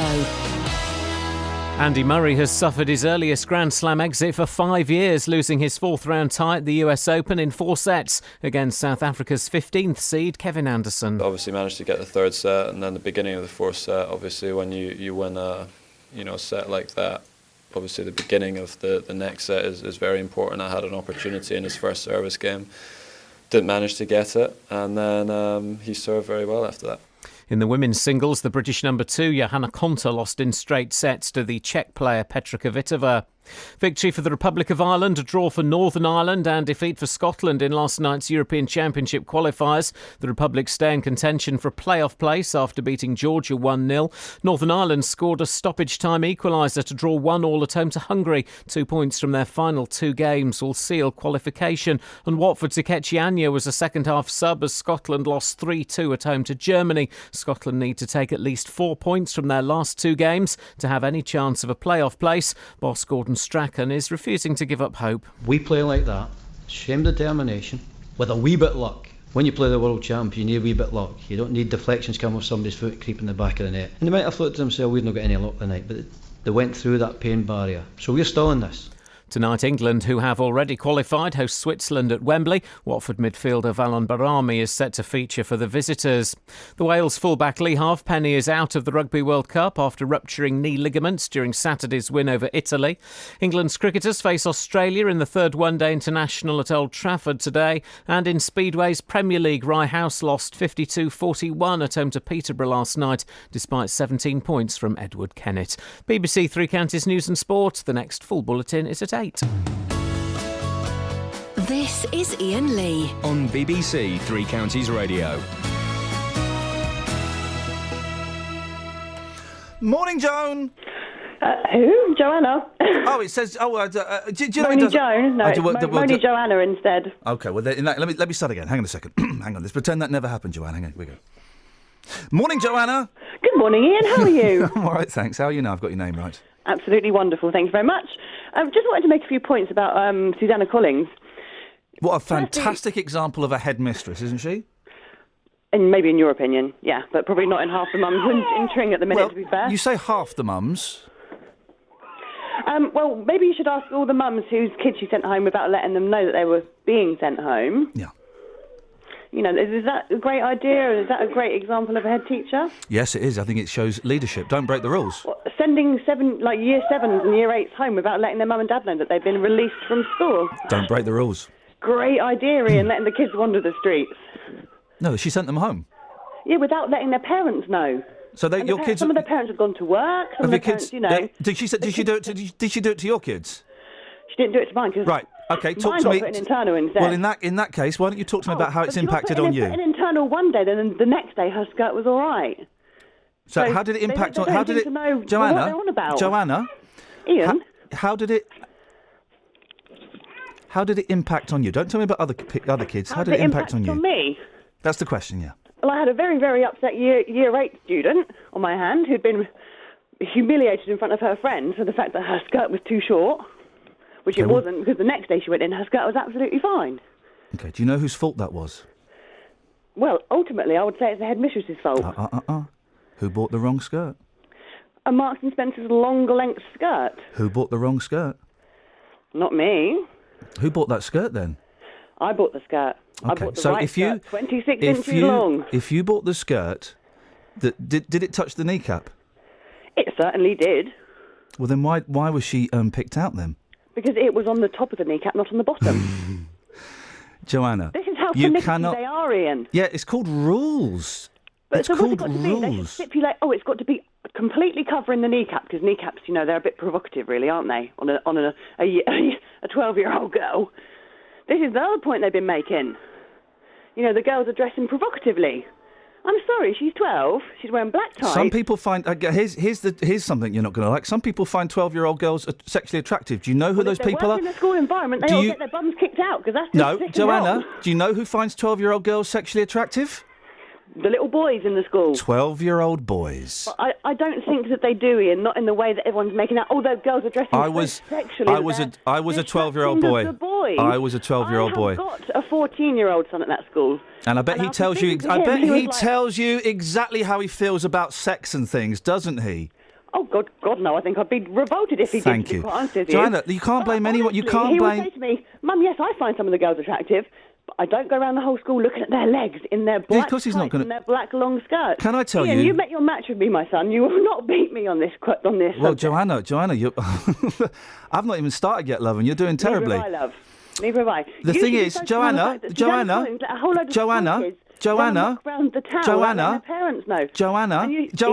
I'm talking about your kids, not other kids. I don't want hearsay. I want your kids. As a 14-year-old boy, it's not hearsay when I've spoken to a lot of the other parents about it. I'm afraid you don't know what hearsay means. Apart from great pop tunes, it also means other people's stories. I'm talking about your story. You cannot. I'm giving you my story, and I could give you 50 other stories if you want, love. I don't. As I've just said, Joanna. Is this? I don't know if this is on. As I've just said, I just want your story. Is that okay? Giving you my story. Brilliant. You can't blame. I'm asking you a question, and why didn't you ask her about all the kids that she sent home? You can't blame the school for having a. Can I finish a sentence? Can I finish a sentence? Would that be all right? Thank you so much. You can't blame the school for picking your girl out if the school was too short. The only person you can blame is yourself. And that's why you're so angry, because you feel that you've been told off by the headmistress. That's why you're so angry. So on Friday her skirt was unacceptable, and yesterday the same skirt worn the same way was okay. I don't know the specifics of that. Had she rolled it up on one day? The specifics of that. Okay, well that's what you say. No, she hadn't rolled it up, Ian. Okay, well then there's obviously some mistake there. And it was the same teacher, the same. So then your school. So hang on a second. Who called her to one side. So I thought she said she humiliated her in front of all her friends. On Friday, she did. By calling her to one side? She didn't. It's the way they did it. You, get over there. And the way she did it. And the head teacher, and the assistant head put in I bet you were a right pain in the bum in school, weren't you? Getting hold of her skirt and pulling it down, the male teacher. I bet you were well, in that case, launch a complaint if you've got a problem with that. I have launched a complaint. So have many others, Ian. You have got a very one-sided story on this. No, not at all. No, if you've listened... You haven't got your facts straight. You haven't got all the information, and you're launching into something that you haven't actually got all the proper information. As usual on your show, this is what you do, But Ian. yet you continue to listen, Joanna, and I appreciate it. Listen, all of the other shows... all of the other shows are covering your side of the story, and I think they're being a bit one-sided. I think the headmistress... Gosh, what a rude woman! I feel so sorry for your kids. What a rude woman! I feel sorry for your kids, Ian. I feel sorry for your show. Why? Because it's winning awards and getting more and more listeners. I don't know why you'd feel sorry. Listen, Joanna, this isn't working for me. You have to try and belittle people because you can't accept the facts. I'm not going to argue with you about your radio show because, anyway... Well, you brought it up, love. Listen, Joanna, this isn't working for me. I'm going to say... all the kids home and things like that. You're wrong for asking her why the school shop supplied the shirts, the skirts. Yeah. So the parents go to the school shop. The school shop have had 13 complaints. Are wrong. The school shop has had 13 complaints. And your point is? Well, that's not that many complaints, is it? Maybe parents haven't been down there yet to complain, but I can tell you a lot more than that. How many kids were sent home? Listen because it's not my side of the story. How many kids? I'm listening to you, but I just find you very, very rude. How many kids were sent home? Exceptionally rude as well. But you called me. Thanks. How many kids were sent home? Susanna Collins seems to know. You seem to be the teacher's pet. Why don't you ask her? How many kids were sent home? I don't know exactly. More than the 2 or 3 that she suggested 20. on the radio. 20. She didn't suggest that. More than 20, Ian. How many were sent home? I shall get a poll together this afternoon. I shall find out and give you the exact number, shall I? Okay. I tell you what, Joanna. Listen, your problem isn't with the school. Your problem with the fact that your daughter wore a skirt. For some reason, you've got issues with teachers and authority, and that's fine. I really haven't, Ian. I've got a problem with you not asking the proper questions. Okay, you trying to give a one-sided argument as usual because... Well, if you don't listen, why do you get... You just didn't ask the right questions. Now you feel bad and embarrassed. Anyway, I don't feel bad. I've got to get my kids ready I've got to put the phone down. I've got to go and put the phone down. And she's gone. Oh, dearie me, Joanna. I expected more than a garbled hit and run from you. I was enjoying that. Oh, dear. Let's go to Steve. Morning, Steve. Good morning. You all right, boss? Well, yeah, it's a shame she's not on, because I'd like to chat with her. Well, I don't know if you got a word in edgeways, mate, and she's done a hit and run, so... Both my girls went to a girls' school in Hatfield, and we did have problems with uniforms. I mean, we'd take them to the shop to try the skirt on while they were there to make sure it was the right length. Yep. It's no good. I mean, that's what she's done. She's gone out and bought a school. Oh, it's a long one. I'm 6 foot tall. A pair of normal-sized trousers on me are short. I need long-leg trousers. And it's like, you can't just expect to stick those... And then argue with the school. The school's 100% right. If the children aren't dressed right, and also girls especially, and I used to be outside the school when I was picking my daughters up, they would come up and roll the waistbands up on these Well, they've been doing that for generations, rolling up the skirts. Really? Of course they did. My mum used to do that. Yeah, but I mean, how can she sit there and say it's the headmistress's fault? There's set rules. I mean, if there was a police officer, was he turned up and work in khaki trousers and a green shirt? No, because he's got to wear a uniform. Exactly. They do at school. Someone's called me out saying, before you said that kids should be allowed to, improvise on the uniform. I don't know if I said they should be allowed. It certainly happened in my school. But I was like, yeah, you can change your opinion. And my opinion is now that if there's a school uniform, because I've got kids in school, if there's a school uniform, well, then you wear it. And I can see the reason for the school uniform. Yes, I work for a company. We all wear the same uniform. As much as I don't like it, yep. If I don't wear it, I'm going to get sent home and lose my job. I don't know what I feel so sorry for that headmistress having to deal with parents that are angry over something that it's their fault. It's their fault. Their kid. If their kids are listen, I've got to move on. But thank you, Steve. If their kids are called out in class, it's their fault. You didn't buy the right school uniform. 03459 455 555. Let's get the travel. Travel news for beds, cards and bugs. BBC Three Counties Radio. There are long delays on the M25 anti-clockwise from junction 21 for the M1 to 20 for Kings Langley. It's after the exit slip road was partially blocked earlier by a car fire. Also on the M25 anti-clockwise, it's slow from junction 24 for Potters Bar to 23 for the A1M. And the North Orbiter Road in Bricket Wood on the M25 junction 21A roundabout is looking very slow. Also on the M1 southbound, it's busy from junction 10 for Luton Airport to 7 for Hemel Hempstead. And on the speed sensors, Harpenden is busy in patches on the High Street and the A1081 as well, heading in from Luton Road into Harpenden. Samantha Bruff, BBC Three Counties Radio. Sammy, thank you very much. Well, you heard Joanna there, very angry about the school uniform. Let's find out exactly how many kids were sent home. I don't think it was 120 that were sent home. I think it was 120 that were affected. Some were kept at the school. Some parents came in and sorted out, and some were sent home. So let's try and get that figure. And as I did say to the head teacher, I would feel aggrieved if my kids were sent home from school. I did say that. But I'd love to get your thoughts on that, please. I just think that Joanna there, it's not for me to say she has an attitude problem, but I always lose respect for anyone that does a hit and run. I always lose respect for that, where they just say, right, here's my final point and I'm going to put the phone down, bye. Come on, we're better than that. Let's have a conversation about it. But rules is rules, isn't it? Rules is rules. I've got so much respect for that head teacher. I'm just getting a whiff of what she's been dealing with the last few days. 7:47, it's Tuesday the 8th of September. I'm Iain Lee. These are your headlines on BBC Three Counties Radio. The government's facing calls to give more details about the killing of 2 British men in an RAF drone strike in Syria last month. MPs will hold an emergency debate today on the migrant crisis. The leader of Bucks County Council says councils will need extra money to pay for taking in Syrian refugees. And the head teacher at Tring School has defended its uniform policy after girls were sent home because their skirts were too short. Let's get the weather. Beds, Herts and Bucks weather. BBC Three Counties Radio. There is a bit of cloud around this morning, but hopefully we should start to see it thin and break. In fact, the further east you are, we've got 1 or 2 breaks just happening in parts of maybe Hertfordshire and Bedfordshire, but it's predominantly a cloudy start to the day. It will hopefully start to thin, though, later on this afternoon. We should get some sunny spells, and temperatures will reflect that. Under the cloud, they'll struggle. 17 Celsius there, but it could get a degree warmer if the sun pops out for long enough. Now, overnight tonight, that cloud moves further back inland, and we're going to see temperatures drop to 10 Celsius. For tomorrow, though, we pick up an easterly flow, so the air coming from the continent, it's a bit drier. We should see the clouds disappear a bit quicker, more sunny spells, and temperatures reflecting this drier, warmer air. 19 Celsius for Wednesday, and similar again, perhaps even warmer as we head into Thursday. And that's your forecast. Cheers, my dears.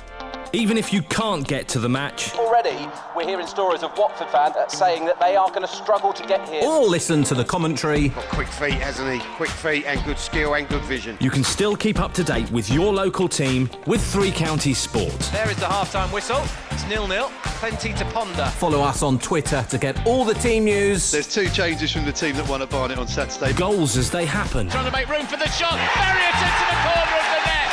Super goal from Luton Town. And reaction at the final whistle. Momentum changes very quickly in these games, and we're disappointed for that. Twitter.com/BBC3CR and stay up to date with your local team. Well, first of all, Scott says, when that woman said, "You've met your match with me, son," I actually picked up my coffee and sat down in front of the radio, so that's good.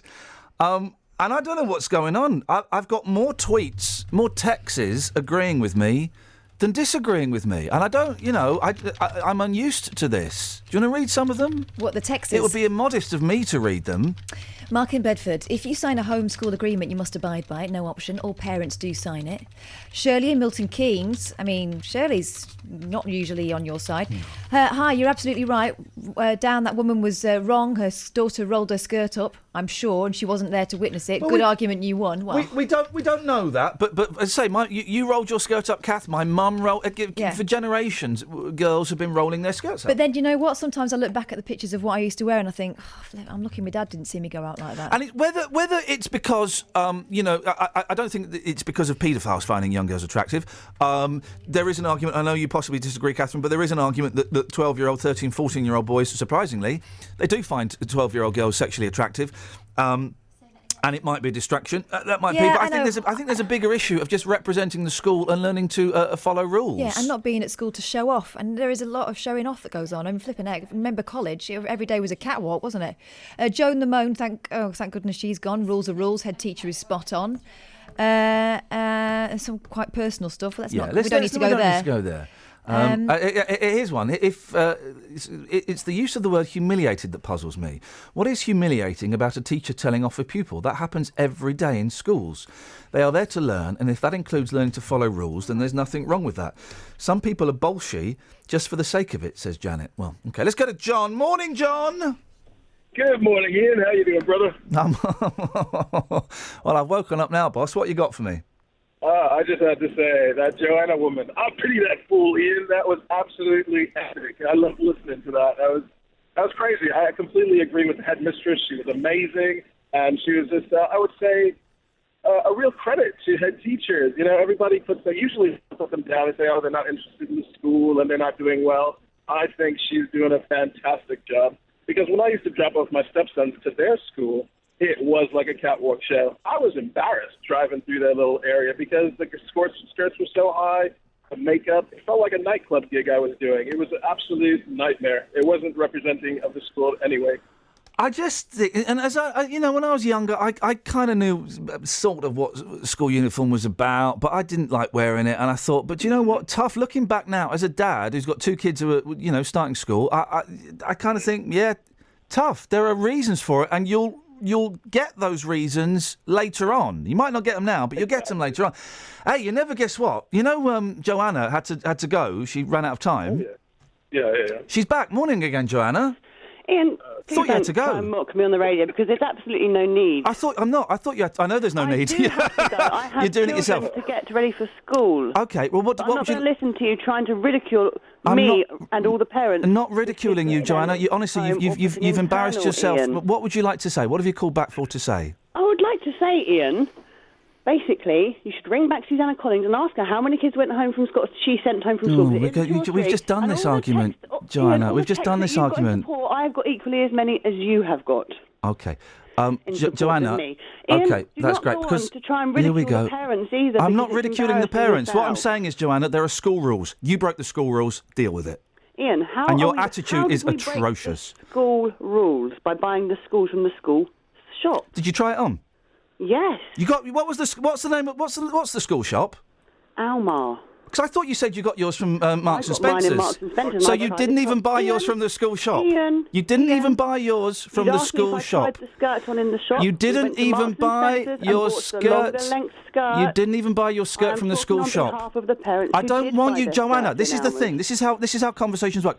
I'm not interested in anybody else who's not talking to me. I'm talking to you. Okay, so let's please, talk about me then, Ian. Exactly. I'd love to. So you didn't buy your skirt from the school shop. No, I didn't, Ian. I bought mine in Marks and Spencer's, longer length skirt. So I wondered why you were telling me that why were you... Gosh, you really are. You've really got... I feel you so don't like sorry. It someone's standing up to you. No, someone's being rude to me. And you're not being rude back. Someone's Ian, acting... I don't really care anyway about your rudeness. But then you've called back. I just want to ring back to defend myself because you're slagging me off on the radio because you've got nothing better to do. No, I thought you didn't listen. B, if you were listening properly, you know all these texts saying, "Oh, Ian Lee slagging you off on the radio." It's ridiculous. You're just trying to make the situation at Tring seem stupid. Okay, so you're not listening. So you don't know what I've said that's slagging you off. Another ill-founded argument. One of the comments on the Facebook page. Listen, Joanne, if you're going to be rude, what are you going to do? Hit and run on me now, Ian? No, you can stay here till 8 o'clock. It's fine by me. I've got to take my kids to school though, so. You don't know what you're talking about is the problem, you see. Yes, I do. No, but you don't, because that's why you're getting so angry and upset. You don't know the facts. You've proceeded to try and interview the teacher without having all the facts, Ian. I'm not. So it's you who's made yourself look stupid, not me. Okay. All right, Joanne. I didn't buy my kid's skirt in Almar. Lots of other parents did. And they've only had 13 returns. Of course the school are going to say that, aren't they, as well, No, the shop have said that. The shop have said that to us. The shop are going to say that to try and minimise their bad publicity, Ian. Well, no, they're not, because if the shop... If the shop had a big problem and was being presented as the bad guys in this, then surely they would come forward and say, we've had loads of complaints and we just don't know what's going on. They're not. They told our reporter, Justin, we've only had 13 returns. The shop aren't the bad guys. The school are the bad guys for checking the skirt and saying that the skirt was acceptable for Almar to sell. So, in effect, it goes back to the school being in the wrong, Ian.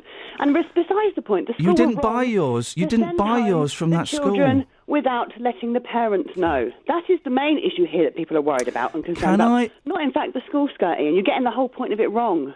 OK, just you've been talking about the school skirt for so long, I thought that was the point. Can I just say one thing? It started with the school skirt, but it's ended in the teacher sending loads of children home without supervision. Can I just say one more thing, and then I'm going to let you go, because I just think you're kind of dragging the show down a bit.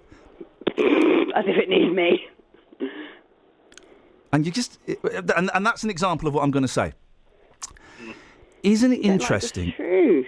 Isn't it interesting that we're talking about 12-year-old kids, and you've infantilised yourself, haven't you? I don't know if you're always like this, but you've infantilised yourself. No, I just think that's really like interesting. This, you are so annoying and so ridiculous and so incompetent at trying to do interviews with people without all the facts in. It makes people angry. It's just interesting that you've infantilised yourself. Really angry because you don't know the facts before you launch off on these big parade things. Do you know? Start things about knowing all the facts. When you know the facts, come back and present a proper radio show. I'll come into studio. No, you won't. No, you won't. You ain't coming anywhere near me. Do you know what You can't handle it because you know you're matching me because I'm right and you're wrong because you haven't got all the facts. Do you know? And you're doing it now. Stories on your show, and now you're doing it with Tring School. Look, it's been a wonderful day. Hit and run. This is by no means a hit and run, Ian. Do you know what infantilised means? Hit and run. Goodbye, Tuesday. It's just ridiculous. Goodbye.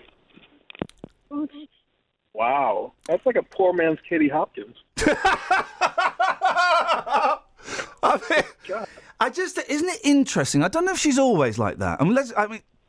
We're talking about kids, and she's reverted to the role of a child, and we're talking about schoolyard antics. We're talking about staff and teachers and head teachers telling young people what to do, and she has reacted to that. This is what I'm making up. She has reacted to that by acting like a child. I think that's fascinating. That was insane. Well, the thing is, Ian, a parent like that, I just kind of wonder what type of child she kind of brings up. I'm not saying judge the child or anything, but listen, the rules. If she's into twisting the rules herself, it's just like I don't want to criticise any kids that aren't here. I don't want to criticise any kids and necessarily any parenting skills. But John, thank you very much indeed. I mean. She'll probably call back in another 5 minutes because her friend will text her. She hasn't got time. Well, she didn't have time. She doesn't listen. Them. 0345. Sorry, we're going to have to come to you after the news. I'm so sorry. 03459 455 555 is the telephone number. Let's see if we can find one of the parents impacted by this who can speak like a parent, an adult. Would that be okay? Can we do that? I'm sure there are loads out there. 03459 455 555. Where are we now? Let's get the travel. Travel news for beds, cards and bugs. BBC Three Counties Radio. There are queues on the M25 anti-clockwise approaching junction 20 for Kings Langley from junction 21 for the M1 because the exit slip road is partially blocked by a car fire. And also anti-clockwise on the M25, it's slow from Potters Bar towards junction 23 for the A1M. And on the A10 into London, it's slow from Baltimore Lane towards Southbury Road. The M1 southbound's also looking very busy from junction 10 for Luton Airport to junction 7 for Hemel Hempstead. Samantha Bruff, BBC Three Counties Radio.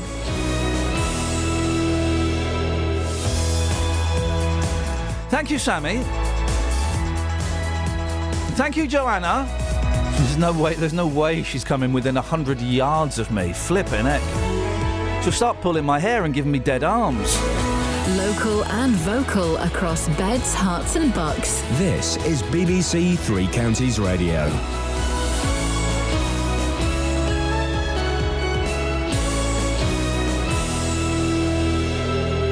It's 8 o'clock. I'm Simon Oxley. The headlines: Buckinghamshire MP backing government over drone killings. Councils say extra funds will be needed to cope with refugees. And Hertfordshire Head defends short skirt policy. BBC Three Counties Radio. The government's facing calls to give more details of the circumstances surrounding the killing of 2 British men in an RAF drone strike in Syria last month. The Prime Minister told Parliament yesterday that one of the men had been actively plotting attacks in Britain after joining Islamic State militants. Labour says ministers should publish the legal advice on which the decision was made. The former Attorney General and Beaconsfield MP Dominic Grieve is backing David Cameron. The Attorney General was present in the chamber when the Prime Minister was speaking. It would be a bit difficult for the Attorney to be there if he thought the Prime Minister was misleading Parliament on that issue.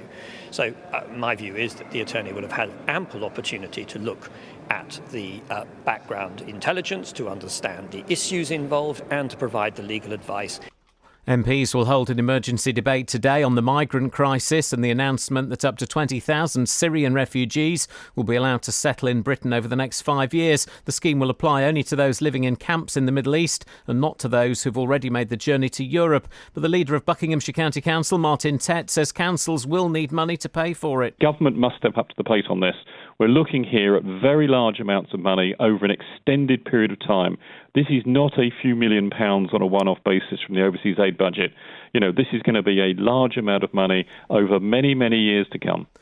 A court has heard how a Bedfordshire scrap metal dealer was beaten to death by 2 men he'd supplied cocaine to. The men deny murder. Adam Fennelly from Dunstable was found dead at Nash Park Travellers site in Buckinghamshire in March this year. More from Gail Sanderson. Luton Crown Court heard how the 31-year-old had suffered head and facial injuries and had 159 separate injuries on his body.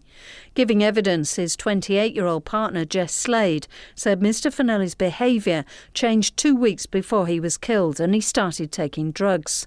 She gave birth to his daughter a month after he died. Addie McAllister from Bolsover in Derbyshire and 30-year-old Gemma Price from the Ridgeway in Kensworth near Dunstable both deny murder. The case continues. 3 people were injured in a 2-car collision which closed the A5 in Milton Keynes yesterday evening. The emergency services, including an air ambulance, were called just before 6 o'clock to the southbound carriageway between Stacey Bushes and central Milton Keynes. 1 injured man had to be cut free by firefighters. Another man and a woman were also hurt. The head teacher at Tring School has defended its uniform policy after girls were sent home because their skirts were too short. Parents have criticised the decision to send youngsters home, claiming many were not informed and were not at home to look after the youngsters. But head Sue Collings says the majority of parents back the stance. It is just a small group now of parents that have decided to take it elsewhere, let's put it that way. As far as I'm concerned, you know, that's their choice. However, we're not bending on this. We are going ahead, and students are they are wearing our uniform and they're wearing it correctly. In sport, Andy Murray is out of the US Open after losing in 4 sets to South Africa's Kevin Anderson. The weather dry with sunny spells, a maximum temperature 17 degrees Celsius, and you can get the latest news and sport online at bbc.co.uk/3 counties. Oh, that means it's me, doesn't it? When you stop, that's me, isn't it? Have I got that right? That's it. Thank you. Sorry. This is Iain Lee on BBC Three Counties Radio. 03459 455 555. The subject of Tring School. Anne's in Hemel. Morning, Anne. Good morning. What would you like to say? I'd just like to say that I know nothing about the rights and wrongs of the Tring case, but I worked in a senior school for many, many years and brought up 3 children. Please, schools don't always get it right. Go in quietly to the school without your child with you and make your case. Once you do this, making it public, you are running the school down in front of the child, and the child then realises that they are in charge of you and the school, and it's not doing them any favours. What a brilliant way of putting it. I'm in tears because I just feel this is all so unnecessary and it's not putting the child's interests at the Why is this upsetting you so much, Anne? And I can hear you're upset. Because we worked so hard as a school to get it right because the children are top priority. Please, it's not doing them any favours to let them think that they are totally in charge of a situation. And thank you very much for your call. Thank you. Thank you. Isn't that interesting? Didn't she put that in a brilliant way? And of course, we all want to defend our kids. And if our kids have been slighted, we want to right that, and we want justice. And some parents may want revenge, which I think is incorrect and is dangerous. And it's difficult to accept sometimes. When you're parenting a kid, you're in control of that kid, okay, and they follow your rules and they do what you say. Then they go to nursery and they get influences from other people and they have to abide by other rules. They're kind of a bit slack because it's nursery. Then they go to school and there are other people in the rules. And the higher they get up that school, the older they get, the more rules there are and the more authority other people have over your children. Got your form tutor. You got your if you're in a school that has different teachers for different subjects, you've got those teachers. You've got your head teacher. And it's partly, and I'm dreading it, letting go and realising, you're letting your kids into the world and you can't be there every time someone tells off one of your kids or disciplines your kids. You can't be there. And no, it's not always right. There is a reflex, though, isn't there? Because Yeah. I got a text from my daughter's school about a year ago, and I remember being really cross about it because I thought it was high-handed. Yeah. Said, your child is coming to school without their PE socks. They had to go to lost property. Can you make sure it doesn't happen again? It was said in a more blunt way than that, and it was a text out of nowhere. And I was flipping cross about it, but actually, underneath it, when I calmed down, it's my fault. I was cross with myself. Iain, you totally missed the point in that many parents involved believed they were following the rules and the school dealt with the confusion heavy-handed. And that's interesting. I'm going to go back and we're going to deconstruct this text. Sorry, I'll be with you in a second. Iain Lee, you totally missed the point in that many parents involved believed they were. You've highlighted the word were. I'm highlighting the word believed. Many parents missed the point. You missed the point in that many parents involved believed they were following the rules. Yeah, they believed they were, but they weren't. They weren't. And to phone up and to say, well, we all bought our skirts from the official school shop. Did you buy yours from there? No, we got it from Marks and Spencer's. Well, okay, well, let me. You then can't argue on behalf of the shop. And the shop only had 13 or 14 complaints so far. That may go up. Do you have a quick word with Sarah? Yes, I do want to have a quick word with Sarah. Morning, Sarah. Morning, Ian. How are you? I'm all right, thank you very much. I've got a nice cup of coffee. What have you got for us? Good for you. I God, need that. you needed it after that call. Didn't I just? Yeah, go on. Basically, what you just said, there is a big difference between believe and knowing. Yeah. I think you and I are of similar ages, and if I remember at school, there wasn't a couple of occasions where me and my brother tried to flounce the school rules. Letter got sent home to the parents, and do you know what? Parents actually had a go at us and not at school. I remember when I got the slipper. When this is how old I am. I was 10 years old. I got the slipper and I was devastated. And I went home to my mum and dad, and my mum was really upset. And she said, right, we're going to sort this out. And my dad phoned up the school and spoke to the teacher who had given me the slipper. And he came back and he said, right, I've just spoken to Mr. Smith. Mm-hmm. Did you do this, this and this? I went, yeah. He went, right, well, you deserved it then. Get up to your room. And I got told off. Yeah, you got into double trouble, and I think Joanna, I've been following it on Facebook, and I think, to be honest, going back to the caller who was, very upset, and my heart went out to her. Yeah, she's exactly right. This could have been done a completely different way. My parents, made appointments, or one appointment for my brother because he didn't wear a blazer. And it was, it was a sit down with the head of year and the form tutor, and it was discussed in a reasonable manner. And I think, to be honest, Ian, I switched off when Joanna was talking. I literally switched off the radio because I thought, you know what, you have just done all these parents a complete disservice. You went to the papers, you went on Facebook. It was all this big rigmarole. At the end of the day, follow the rules, and it's indicative by the fact that parents now have to sign a contract with the school to say that their kids will abide by the rules. My parents didn't do that. I'm sure your parents didn't either. You and the last caller have made me think about something, and maybe I'm getting a little bit above my station here, but in the last 10 years, we all expect all of our problems to be heard by as many people as we can, and we expect to shout as loud as we can because we go on, I mean, fair play, I was doing it in a shop the other day on Twitter. We go on Twitter, we go on Facebook, we go to local papers, we phone up radio shows and we say, I've been wronged and I want to shout about it. And it's weird. Instead of going to the source, instead of saying, can I make an appointment to see the head or the deputy head, please? Yeah. Catherine picked out a story in the paper earlier on, a pregnant woman in the paper. She'd booked a seat on a train. The seat was taken. So instead of asking the gentleman to move, she went to the Sun newspaper and complained, you know, and it's... Or going to a member of staff on the train. So instead of going to the people who might be able to help with our problem, we go on Twitter and we create a hashtag, and we go on Facebook and we start a Facebook page. Now, I'm not saying that these teachers have got, these parents have got a right to be aggrieved. Sending their kids home, I want to find out how many kids were sent home because that's a little bit snarky in my book. And it's inappropriate. Saying that, I was sent home at 13 at school, you know, so... Oh, I don't know. But Iain, at the end of the day, if these kids left school property, if the school had called the parents and said, we're going to have to send your kid home, most kids have a mobile. Why didn't the parent phone the kid and say, stay in school? If I've got this right, I don't think...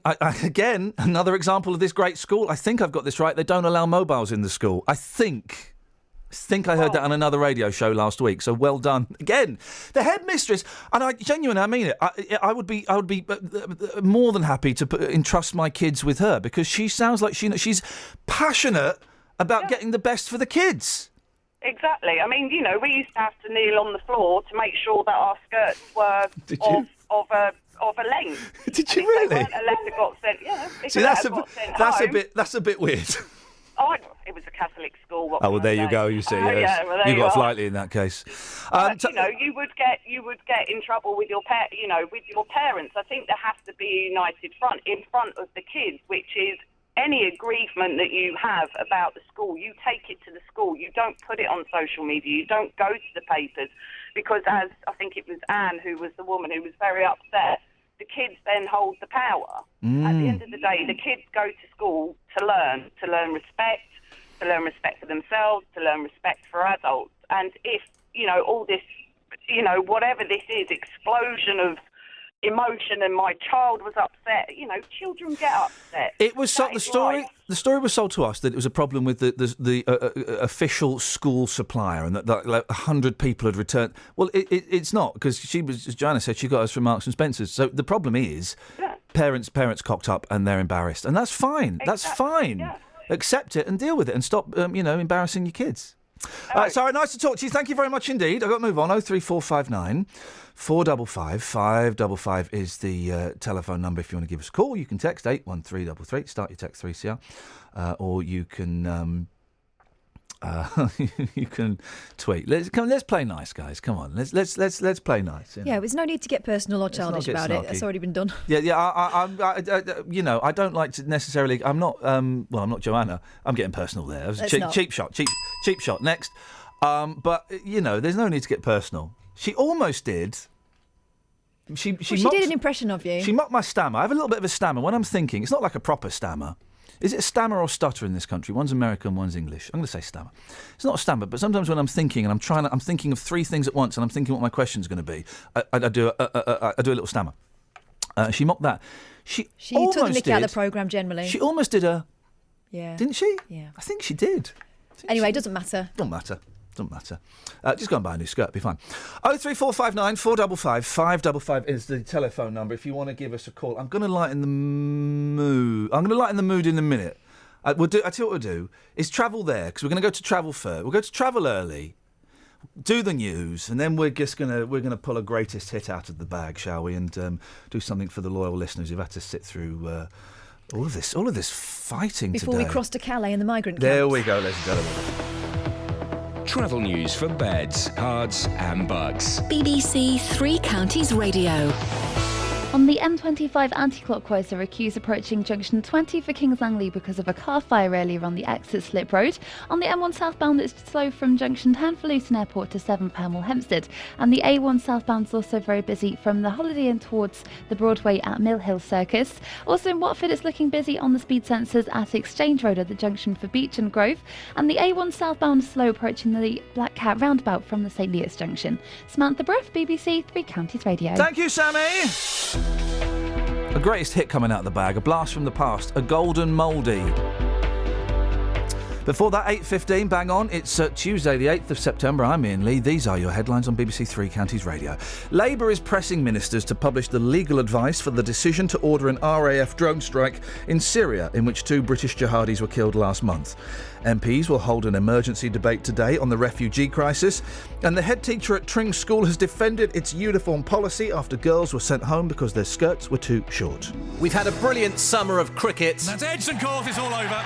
But once again, we're also celebrating our unsung sporting heroes. He has such passion for sport. I'm extremely proud of what we've achieved here. Who will you nominate? We're looking for someone who inspires people to get involved in sport across beds, hearts and bucks. He's funny, he's never strict with you, so you don't feel pressured. To make your nominations, go to bbc.co.uk/unsunghero and download an entry form. The closing date is Thursday, 22nd of October, with our 2015 Unsung Hero announced at the BBC Sports Personality of the Year in December. She cares about everyone else more than she does about herself. Get inspired, get nominating. I'm not sure how legit this version is, but it cost me 79 pence, OK? There's a voice keeps on calling me. It'll do. Down the road, that's where I'll always be. Every stop I make, I'll make a new friend. Can't stay for long, just turn around and I'm gone again. Maybe tomorrow I'll wanna settle down. Until tomorrow I'll just keep moving on. Down this road that never seems to end. When new adventure lies just around the bend. So if you wanna join me for a while, just grab your hat, come travel light, that's global style. Maybe tomorrow I'll wanna settle down. Until tomorrow the whole world is my home. So if you wanna join me for a while, just grab your hat, come travel light, that's Volvo style. Maybe tomorrow I'll wanna settle down. Until tomorrow I'll just keep moving on.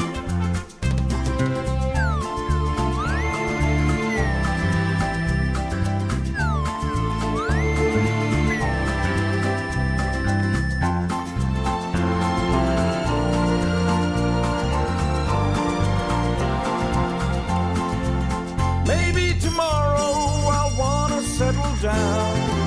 Until tomorrow I'll just keep moving on. There's a world that's waiting to unfold, a brand new tale no one has ever told. We've journeyed far but you know it won't be long. We're almost there, we paid our fare with our Fogo song. Maybe tomorrow I'll wanna settle down. Until tomorrow I'll just keep moving on. So if you wanna join me for a while, just grab your hat, come travel light, that's Hobo style. Maybe tomorrow I'll find what I call home. The best email ever about Tring. Tomorrow, you know I'm free to roam. That's not official Disney merchandise, by the way, what I've just played. That is unofficial Disney merchandise. Kevin's. It's the best email ever. And then we'll move on to the next story. Oh, no, not that one. That's not from Kevin, because Kevin... Paul says, if you love the Tring School so much, you should give us all a rest and go and be a school teacher there. Actually, it's quite a I would good love help, to. yeah. Paul, do you know what? The way things are going here at the moment, I would love to. I don't think I'd meet their standards. They've obviously got excellent high standards, and I just don't think I'll be able to meet them. But thank you. It's certainly worth... I did look at being a primary school teacher about 7 or 8 years ago when it was all going a little bit quiet, and I thought, do you know what? I'm getting no satisfaction from this nonsense, arguing with idiots on the radio. I'm going to do something worthwhile. And because I was a bloke, the head teacher almost literally embraced me. I went to like an evening where they were looking for teachers, and I phoned up a primary school and said, look, I'm thinking of becoming a primary. And the guy said, yeah, come in, man, come in. And I spent the day doing it, and I had to get like 5 days experience before signing up for the teaching course. And then found out we were having a kid, and I got offered a really well-paid job. And I thought, today is not the day to make a career change. But one day, Paul, it would be an honour to. Thank you very much indeed. 03459 455 555 is the telephone number. Now, a wave of goodwill towards refugees camping in Calais, Turkey and outlying areas of Syria has led to appeal after appeal for donations here in the three counties. While the wrangling over how to deal with the situation continues in Westminster, small charities and private individuals have been loading up lorries and heading across the Channel. But the word coming from some of those coordinating aid efforts in Calais is that they might be doing more harm than good. Well, Maya Conforti is the woman in charge of coordinating aid distribution once it gets to the jungle, as it's called. But people apparently aren't respecting the system. Morning, Maya. What's happening? Well, we've had a massive arrival of goods coming from the UK and even Belgium and a little bit from Holland. And first, we haven't had the room to store all this. And also some people have done some distribution by themselves without knowing, how the jungle works. It's not quite a normal place. And so we've had, distributions that went badly. And mostly, if you put in your lorry or in your van things that the refugees don't need, like high heels. No, they've not been bringing. Have they actually been bringing high heels? Yes, Gosh. We have seen there are high heels laying around the ground in the jungle. So people just don't, everything needs to be sorted out in an extremely precise way in order to do a distribution. And you need experienced people on the ground to do distribution. I guess, high heels and all of those things, people's heart is in the right place. Yes. But it needs a little bit more. You need a little bit more than just heart, don't you, to make this work and effective? Yes, definitely. People's hearts are in the right place. We are incredibly grateful. However, we are, asking everybody to hold off bringing more things because, we did not expect this tidal wave of goodness, and so we need to deal with it. We've had to get new storage places, and the storage places are already full. So, we are full to the brim, and we're asking that people stop bringing things as much as they can. Just keep them in storage in England until they can be brought here, because they will be used. Has there been an increase in people offering stuff and help since the picture of Aileen Kurdi appeared on the front pages? Is that what turned it, do you think? Actually, it has probably increased things, but it actually started a good week before this picture appeared in the news. Okay. And when it started appearing, it was from people who were not happy with the politics of David Cameron and said, we need to do something to show we don't like what he's doing with the refugees. So what would you're there? You're on the ground. How many people are you working with in numbers of refugees? How many refugees are you in contact? 3,500. How many? Sorry. 3,500. Flippin' heck! And who's it? This question may make no sense, so excuse its naivety. Who's in charge? Nobody. Wow.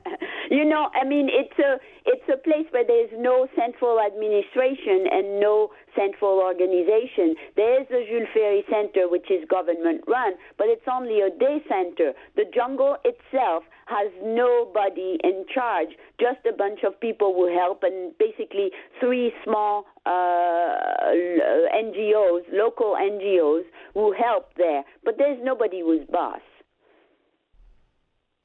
I've in kind of reading up on what we were talking about today, that I've heard, and you can tell me if this is right or wrong, that people are bringing stuff, and it's kind of, I don't want to sound harsh, kind of a survival of the fittest. So some of the pushier refugees, and I don't mean that to sound like an insult, are more able to get the stuff that's being given than perhaps some of the quieter, shyer refugees. Is that right? Well, I mean, you're going to get that in any kind of crowd. You take a bunch of British people, they will do exactly the same. Oh, yeah, human nature, yeah, of course. So it is definitely human nature, not linked to these people being refugees or not being well behaved. But, this is why we want to distribute the things ourselves or, with the people who bring the things, but with some direction, because we know how to handle the crowds, we know how to handle the lines, we know how to make sure people don't cheat, and so forth. Today at noon, we're starting a distribution of 2,000 pairs of shoes, and this is going to be very well organized. Listen, you're on the ground, and it's we're in a very privileged position to speak to somebody who, and I saw you on telly all over the weekend, to speak to somebody who's there and dealing with this. People are listening to this and they think, right, I want to help, and they're about to load up their cars full of sleeping bags and stuff like that. What would you say to them? What do they need to do? I'm telling them, don't come right now. We're too inundated with things. Please don't come now. Come maybe in a couple of months when the winter will have settled in and, it will rain a lot. That's when we will need you more, or we'll need more things. And please, if you want to help in your area. See if there's asylum seekers in your area. Help those people. They need integration in your country, and there's much to do around your area. Calais is not the only place in the world where there's refugees. And David Cameron's announcement, 20,000 refugees spread out over 5 years. Well, I mean, it's a drop in the bucket. So we will take the crumbs, just like the crumbs that François Hollande is giving us. It's not much better. It's 24 in 2 years. So we will take the crumbs, but it's far from enough, and we'll keep on pushing for more welcome of refugees. Mark and Forty, I'm really pleased we got to speak to you today. Thank you very much. You're more than welcome. Thank you. There we go. What a difference in... I really appreciate that. She's there and she's dealing with it. Isn't it interesting saying, no more stuff now, please. Just let us get through what we've got here. What a difference. In the last 30 minutes, we've really had the two extremes of human nature, haven't we? Right. Couple of things. You can call in and talk about Tring School. If you're involved in it, if your kid goes to that school, if your kid was sent home, if your kid wasn't sent home, you can talk to me. Just please, don't mock someone having a stammer when they're trying to think. Don't shout. We can have a conversation about it. We can do that. 03459 455 555. Cards on the table. Cards on the tail. I was trying to say nail my colours to the mast at the same time. I kind of agree with the head teacher. If she sent kids home without notifying the parents, that's a different issue, and we're trying to find out how many kids were sent home, indeed, if the parents weren't notified. But I'm on the side of the school. You break the rules, well, that's, and then particularly if it's something like dress, well, that's the parents' fault. 03459 455 555. And also, if you can put forward, we were talking about this earlier, and then we kind of went off on a short skirt track. If you can put forward an intelligent argument as to why we shouldn't take refugees that doesn't involve we're full, we should look after our own first, we don't want them over here. If it doesn't involve those arguments, come forth and speak, because I want to hear your argument as to why we shouldn't have refugees. Not migrants. It's different from migrants. Refugees. People fleeing persecution and war. Asylum seekers. Different from migrants. 03459 455 555 is the telephone number. Can I put out a little plea? Yeah. Can people stop ringing up and trying to leave messages? Because it's a phone-in programme. So by all means, if you want to send us a text, that's fine. But really, it's a conversation we're having rather than like a pen pal thing. Kath won't pass any messages on that you leave with her. So that's not me being rude. It's just me trying to organise a radio programme. Yeah, it's not an answer phone show. It's a phone-in show. If you've got something you want to say, phone up your mate and tell him. Leave a voicemail there. I mean, you're really welcome. But, thank you. Thank you, Catherine. 03459 455 555. Oh, no, hang on. It's this button. Travel news for beds, cards and bugs. BBC Three Counties Radio. There is still long delays on the M25 anti-clockwise from approaching junction 20 for Kings Langley after the exit slip road got partially blocked by a vehicle fire earlier. On the anti-clockwise M25 as well between junction 24 for Potters Bar and 23 for the A1M, it's looking very slow, and it's busy on the M1 southbound from junction 10 for Luton Airport to 7 for Hemel Hempstead. On the A1 approaching the Black Cat roundabout, it's slow southbound from the St Neots junction, and looking at the speed sensors through Dunstable, the High Street's looking very slow in both directions. That's both the High Street North and High Street South, and looking quite slow on the approach on Church Street as well. Samantha Bruff, BBC Three Counties Radio. Across beds, hearts and bugs. This is BBC Three Counties Radio.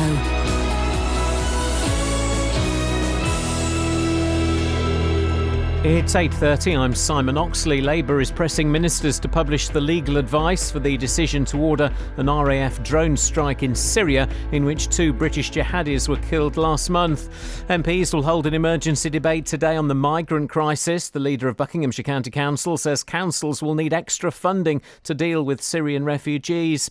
The head teacher at Tring School has defended its uniform policy after girls were sent home because their skirts were too short. And Hertfordshire singer Sam Smith has confirmed he will sing the theme for the new James Bond film. Three Counties Sports. BBC Three Counties Radio. Andy Murray has suffered his earliest Grand Slam exit for 5 years, losing his 4th round tie at the US Open in 4 sets against South Africa's 15th seed Kevin Anderson. Obviously managed to get the 3rd set, and then the beginning of the 4th set, obviously when you win a set like that, obviously the beginning of the next set is very important. I had an opportunity in his first service game, didn't manage to get it, and then he served very well after that. Victory for the Republic of Ireland, a draw for Northern Ireland and defeat for Scotland in last night's European Championship qualifiers. The Republic stay in contention for a playoff place after beating Georgia 1-0. Northern Ireland scored a stoppage time equaliser to draw 1-1 at home to Hungary. 2 points from their final 2 games will seal qualification, and Scotland lost 3-2 at home to Germany. Scotland need to take at least 4 points from their last 2 games to have any chance of a playoff place. Tonight England, who have already qualified, host Switzerland at Wembley. Here's manager Roy Hodgson. It's a match at Wembley. It's a match against an opponent that was very highly rated after the World Cup. They were the top seeds in our group, in actual fact. And, we would really like to beat them. We'd like to beat them for every conceivable reason. And most of our preparation during the time we've been together has been with this match in mind. The Wales fullback Lee Halfpenny is out of the Rugby World Cup after rupturing knee ligaments during Saturday's win over Italy. England's cricketers face Australia in the 3rd one-day international at Old Trafford later today. And in Speedway's Premier League, Rye House lost 52-41 at home to Peterborough last night, despite 17 points from Edward Kennett. BBC Three Counties News and Sport. The next full bulletin is at 9. Never did too well at school, but I learned all I need to know. Like how to change a tyre and clean myself from head to toe. But some knowledge has eluded me, and one puzzle still remains. What on earth is the mystery of Abbas Langley Fire Brigade? Did all the helmets go missing one day, or did a dog get stuck up a tree? Did a ghost one night go down their pole? Pray tell, because it's torturing me. Tell us the secret, let the cat out of the bag, because the puzzle still remains. What on earth is the mystery of Abbas Langley Fire? Abbas Langley Fire, Abbas Langley Fire Brigade. What text? We had a text earlier on from Marcia in Bedford. Morning, by the way. Who says, we were wrong, she's telling us both off, to mention 12-year-old boys. This is talking about the school uniform row. We were wrong to mention 12-year-old boys. Catherine talking about girls showing off. What? Isn't that the excuse given by bullies who force women to cover up? Stick to the point, it's about uniform and school rules. Sorry? Well, no, we were trying to work out why the short skirt thing is such an issue. Trust me, I was a 12-year-old boy.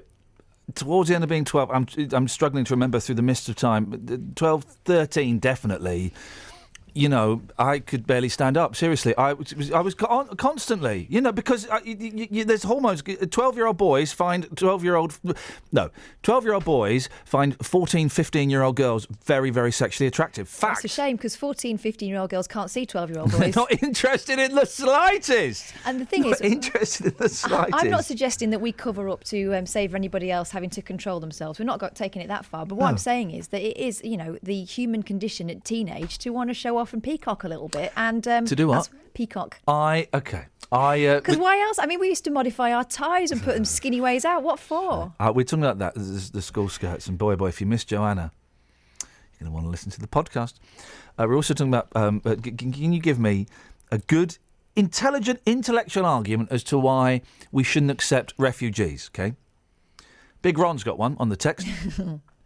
Refugees, have we got enough burqas, mosques, halal knives to allow them to blend in seamlessly? Calls himself Big Ron. I don't know what that means. Overcompensating, I suggest. I don't know what that means. Oh, God, I'm going to the House of Lords today. Gosh. Yeah, take your bell. Do you need anything? Yeah. Some cheap booze. I'll see what I can get. Chris is on the line. Morning, Chris. Morning, Ian. Very entertaining this morning, I have to say. Well, you sound surprised. Isn't it always?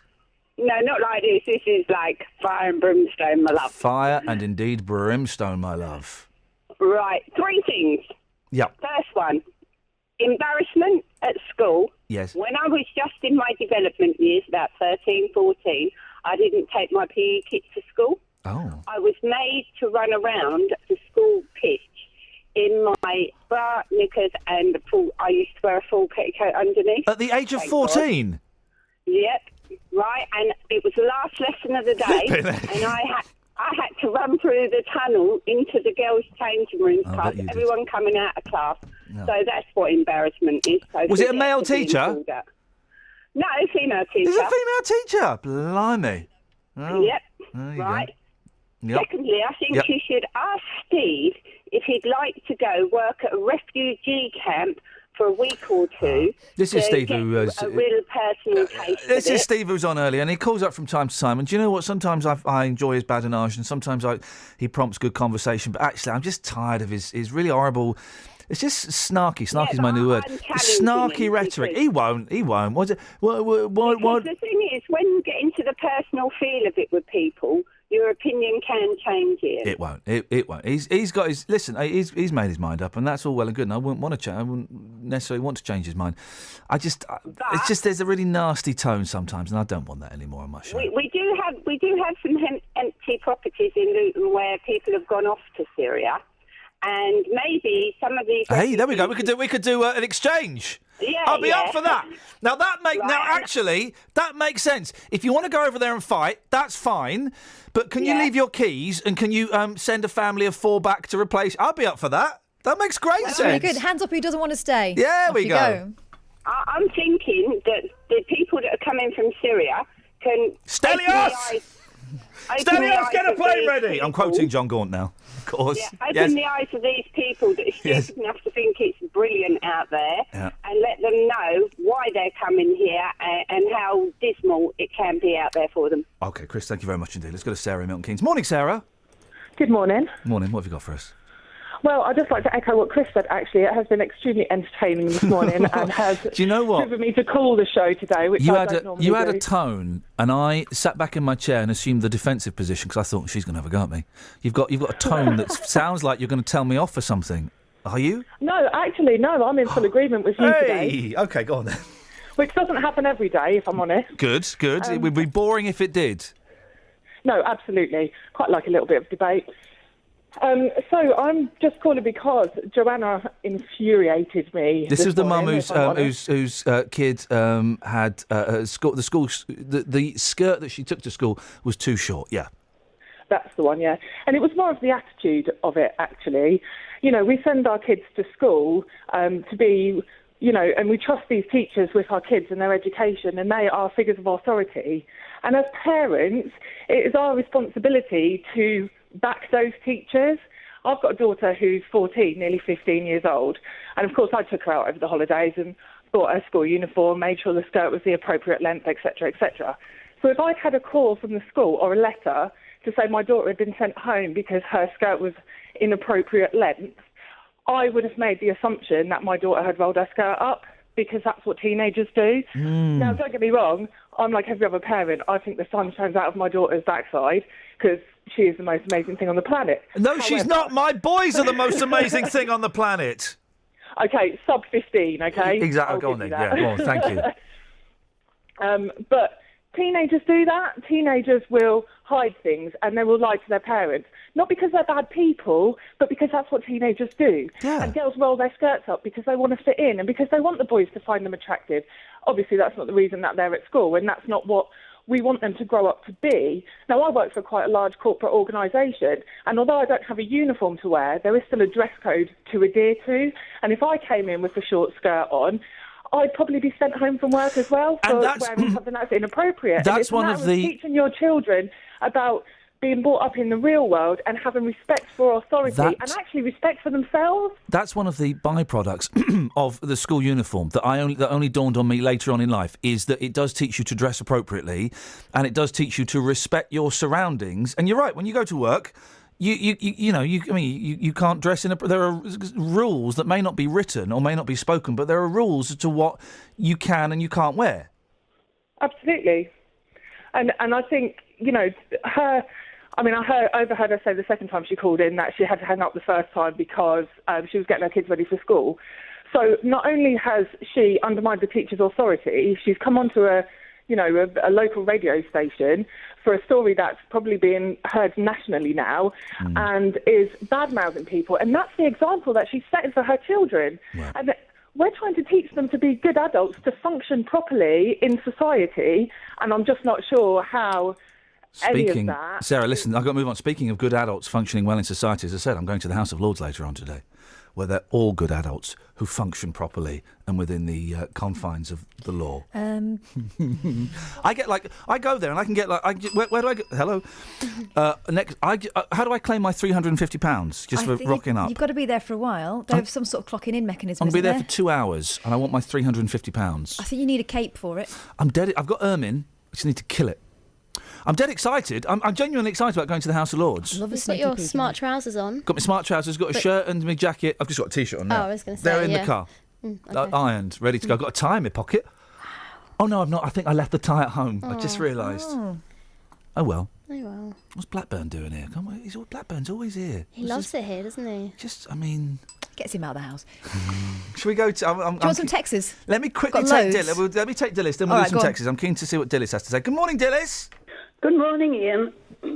What have you got for us, Dillis? What have I got? I've got the Bible. Why have you got the Bible? I've got Matthew 25. Okay. And it's a long piece, which I just bits out of it. But when the Son of Man comes in his glory, he will sit on his throne, and he will put the sheep on his right and the goats on his left. And he will say to the ones on his... Is this to do with the school skirts? Pardon? Is this to do with the school skirts? No, this is to do with the immigrants. The refugees. Yeah, okay. Let's not read... We don't need to read the Bible. It's like reading poetry on the radio. It's not particularly... No, I'm not reading... I'm just taking bits out of it, that's all. Okay, well, just give us... You don't need to read it. Just give us the essence. What's it saying in the Bible? Be awesome to everyone. It says that the people on his right, the sheep, and the goats. On the left, the goats. The people on the right come into his kingdom because they welcomed him, visited him in prison, gave him food when he was hungry. I have trouble, and I've read bits that I used to go to Sunday school and everything. I have trouble understanding. Just tell me in your own words what it is, what you're trying to tell me. Is Jesus saying we should have Syrians over here or not? If they are in need, yes. Yeah. So the Syrian Jesus is saying, and this is if we welcome the refugees and look after them. Yeah. And Jesus said that. Jesus said that. That is Dillis. Well, there you go. You don't get it from much higher authority than that. I mean, you could go to his dad, but Dillis, thank you very much. But you go to his dad's busy. His son said, "Hey, So the You let him Syrians, speak for him, the didn't you? Syrians goats or sheep? I'm confused. Anyway, it's Heart was in the right place. the heart was in the right place. I think this is one of the problems is bringing religion into it. Texas. Yes. Right, I'm just going to scan through the ones that are a bit. Dave says, warning, this show is not for vegetarians. It contains more beef than a butcher's shop. He's not wrong today. Okay. You've been quiet, Kelly. She's Sorry, still let me. I've put that in the past tense. Let me correct that. You're still quiet, Kelly. Hi. No, you're not. Okay. Busy, innit? Now, when I was at school, says Vanessa in Bedford. Typing up her CV. Yes. Up until 1972, problems with the length of skirts. So it's no different now. No, it's true. It's no different now, is it, Vanessa? Dave Luton says, can you please get this? Can you write this down, Ian? Yeah, I'm going to write it down. Yeah, Dave says... eBay item number. God. Oh, right. Yeah, what? 291. 291. 189. Hang on a minute. If we're going to do it... We can find out what he's bought. eBay.co.uk. Hang on a second. So... I think this is meant for someone else, Dave Luton. But what's the eBay number? Okay. 291. Don't say it out on the radio because I don't want everyone to go and buy it. Yeah, 291. 189. 189. Yeah. 441. 441. 441. Okay, well, oh, hang on a minute. I've seen what it is. is. Is it some light ponyship being taken?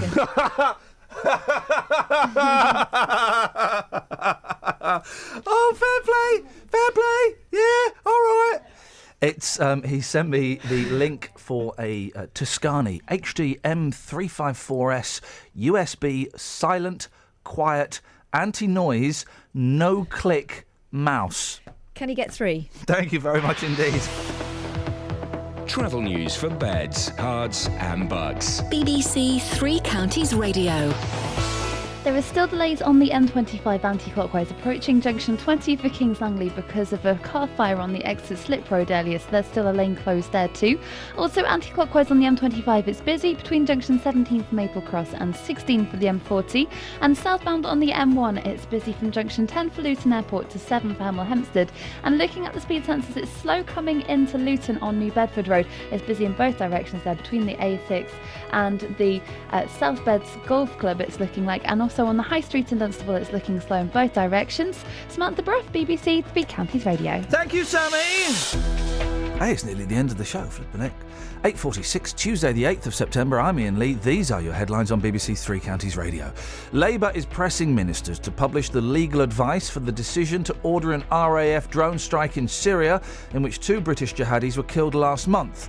MPs will hold an emergency debate today on the migrant crisis, and the head teacher at Tring School has defended its uniform policy after girls were sent home because their skirts were too short. Let's get the weather! Beds, hearts and bucks weather. BBC Three Counties Radio. There is a bit of cloud around this morning, and this cloud in some parts thick enough to maybe produce a spot of rain, but probably only over higher ground. You're not going to feel it down below, so it's not all bad news. And this cloud hopefully will start to thin and break as we head through the day. So some sunny spells expected, or some bright spells. Temperature up to 17 Celsius, perhaps a touch warmer if the sun comes out for long enough. Now overnight the cloud moves back in. It's coming in from the North Sea actually, so from the coast it works its way towards us. And another cloudy night. 1 or 2 clear spells though. Minimum temperature 10 Celsius, so stay in double figures. For tomorrow we pick up a southeasterly breeze, a freshening one at that, and the air's coming from the continent, so it's slightly drier and slightly warmer. We will notice the difference tomorrow as we'll see a bit more sunshine and a maximum temperature of 19 Celsius, and that's your forecast. So drone, just one inch. This drone strike thing. I know it's a little bit heavy, so we're not going to dwell on it. But it's interesting, okay, and it should certainly get us all thinking about preemptive strikes and what does self-defence mean, and the use of drones, and the fact that one of the gentlemen, Rayard Khan, was reported as being killed in July. You seen that? Yeah. So Rayard Khan, one of the gentlemen that was supposedly killed in August by the drone strikes, as announced by, I keep going to say Tony Blair, I wonder why, David Cameron. I've just clicked on a Telegraph news story from July, and Rayard Khan was reported as dead then. There's also a picture of him with dead balls. I don't think we should read too much into that. Who's the source? Is it ISIL giving us the names of people who've passed away? Because, they don't always tell the truth. What? What are you saying? Well, You don't trust those ISIL guys? Not massively, no. Alan's in Letchworth. Morning, Alan. Morning, Ian. How are you? Do you know what, boss? I've got a really long day. I'm so tired. Yesterday, I went straight from work to Legoland, right? And it sounded like a fun day. It ain't fun. It's hard work. And then you've got the politics as if I was the only adult with 2 kids, okay? And so the bigger kid wanted to go on some of the bigger rides, and the younger kid didn't. And it was constantly trying to broker deals and reach agreements. Ian, who was the bigger kid? You or the kids? It weren't me. I flipping hate any of those rides, even the most gentle of rides. It does nothing for me at all. Oh, hello, come in. Well, I'd have to be the bigger kid to test it out first. There you go. Well, you can take my kids next time. What you got for us, Alan?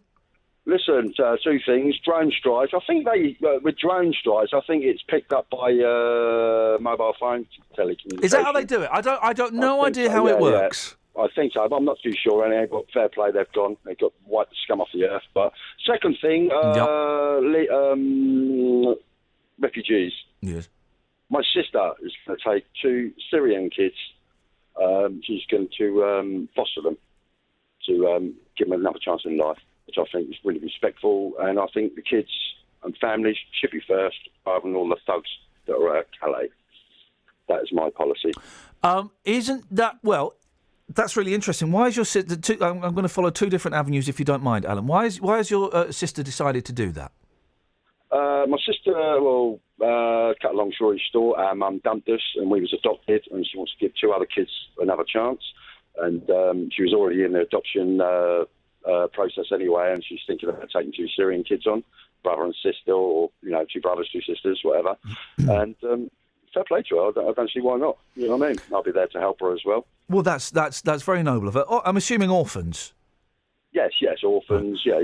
Because that then takes us back to the other. That is brilliant. Well done. I don't think I could do something like that. It's certainly not in my mindset at the moment, and that is a brilliant thing to do. But then let's go back to the thing you said about that we should prioritise the kids and not the thugs at Calais. If we were just to bring kids over, that would mean splitting up families, wouldn't it? No, I'm just saying orphan kids. Obviously, you know what I mean. It's orphan kids. Kids have been orphans. But then, if I were in a war-torn country, and I'm not in any way having a go. I'm just knowing that we can explore this conversation. If I was in a war-torn country, right, and I knew that there was a country that they're taking orphan kids, I would, and my boys' lives were at risk. I would put them up as orphans. I would put them up as orphans on the chance that they might get a better life and they might not be killed. And that would be the problem. So do you see what I mean? It will be really hard to vet it, and it might separate families. Yeah, I suppose so. Of course, that bridge when it comes to it. But I'd like to see some of these people who moan about, we shouldn't take them in. I mean, well, these people who moan, stick them in a dinghy, put their kids, or just see if they can cross the Atlantic and see how scared they are. Because I put my hand up to these people who got into some of these boats and took their kids away and crossed the Atlantic. Because the sea's a horrible place to be in, and especially in the middle of it. You know what I mean? The sea is flipping massive. Listen, Alan, stay there. Scott's in Biggleswade. Morning, Scott. Yeah, morning. How you doing? Yeah, I'm good, thanks. What about what Alan's sister's doing? That's pretty amazing, isn't it? Pretty special woman. As you were just talking about the kids, I mean, that's it. Everyone seems to be thinking about their women and their children. But what about our kids' kids? What's going to happen in 5, 10 years' time, 20 years' time? They've got a procreate attitude. They come over here and they'll have kid after kid after kid. If you look at places like London, that's life, mate, isn't it? That's life. You know, I mean, we're talking about now. We're not talking about 5 years, 10 years, or 15 years, or 20 years. No one bothered about our children. Now. It's all right to keep caring about refugees and that. There's also a Facebook account that says was up to 90,000 last night, saying that we don't want them. But we only hear about the Facebook account that says that we do want them. You ask the people in the street who wants them. You ask 10 people, they say no. You get one person that says yes, and that's the only one you put on the telly. Scott, hang on a second. And I said yes, so that's 2 of us. Scott, have you asked 10 people in the street? Everyone I seem to speak to. No, that's because we tend to congregate with people who have similar mindsets as us. You just mentioned asking 10 people in the street. Have you asked the World War I and II? Have you asked 10 people in the street? I've asked plenty of people in the street. I've asked people at work. We always discuss it. Again, we no tend one to ever seems to disagree. Again, we tend to surround ourselves. Scott, we've got Scott. Young men. Scott, we've got Why seven. don't they Scott, stay and fight? Scott, we've got 7 minutes. There's no rush. We don't need to talk over each other.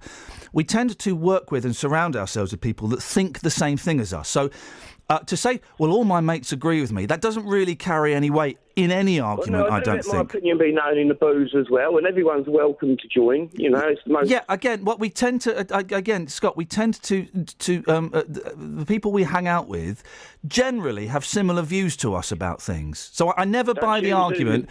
I never buy the argument. Well, all my mates agree with me. Well, they're likely to.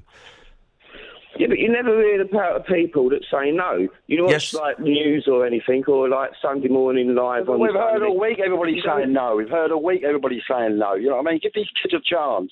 You know, for Christ's sake. You know what I mean? It's ridiculous. Well, that's what I say about them out long enough. But Britain wants to give the world a big cuddle. But with cuddling so many people, our arms can't touch each other anymore. Listen, at the end of the day, right? At the end of the day, we're all born in this world, and we're all born the same way, and we all die. We're all put on this earth. All right, so we should give people a chance. All right, what's going on in Syria with ISIS is terrible. So why should the kids seems suffer? to be slagging this country off for being a horrible, racist place, but everyone seems to want to flock it. Scott, it's a Muslim crusade across Europe, and they're doing a damn fine job. Scott, who's been slagging off this country as a horrible, racist place? Well, that's all you ever hear is I have not heard that. I've not heard. Who is? Give me an example of where you've heard people. It in the papers and that, you know. Change your papers. Ashamed of Britain. People are ashamed of Britain's attitude towards refugees and all this. You know, we've opened our doors to refugees for years. Yeah, and isn't that wonderful? And we will continue to open our doors to refugees for years. Now, say in 20 years time, the way these lot are coming. Hold on. Say in 34 years' time, we have a big fight over here, and we all flee.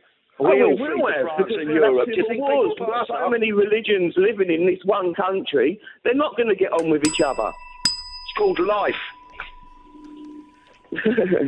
Yeah, and we will all like it as nice and comfortable as possible. Yeah, exactly, but it's not. It's not. We'd love it to be as comfortable as it is, but do you know what? For some people, it ain't that comfortable, and they're watching their kids getting blown up. And I, for one, exactly, or drown. Yeah, you know what I mean? Or in the middle of the Atlantic Ocean with nothing around for miles and all of these women and children that say coming in. You know, most of them I'm seeing is men, young men. Maybe that's what you're looking for. And get sent to prison if he didn't. What did Cameron say? He's going to get families. He's not going to take the men in. Apparently, there's about 4 million of them displaced all over the place. Yeah, because there's loads of wars going on, mate. It's really horrible. Exactly, we have a proud tradition, Scott. We have that went well in the past. We have a proud tradition.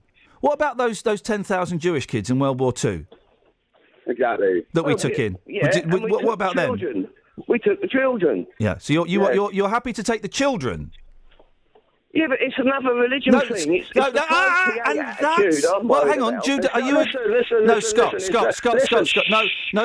let me have my say. You've had your say, mate, and I'm coming back in. You've had your say. Are you Jewish?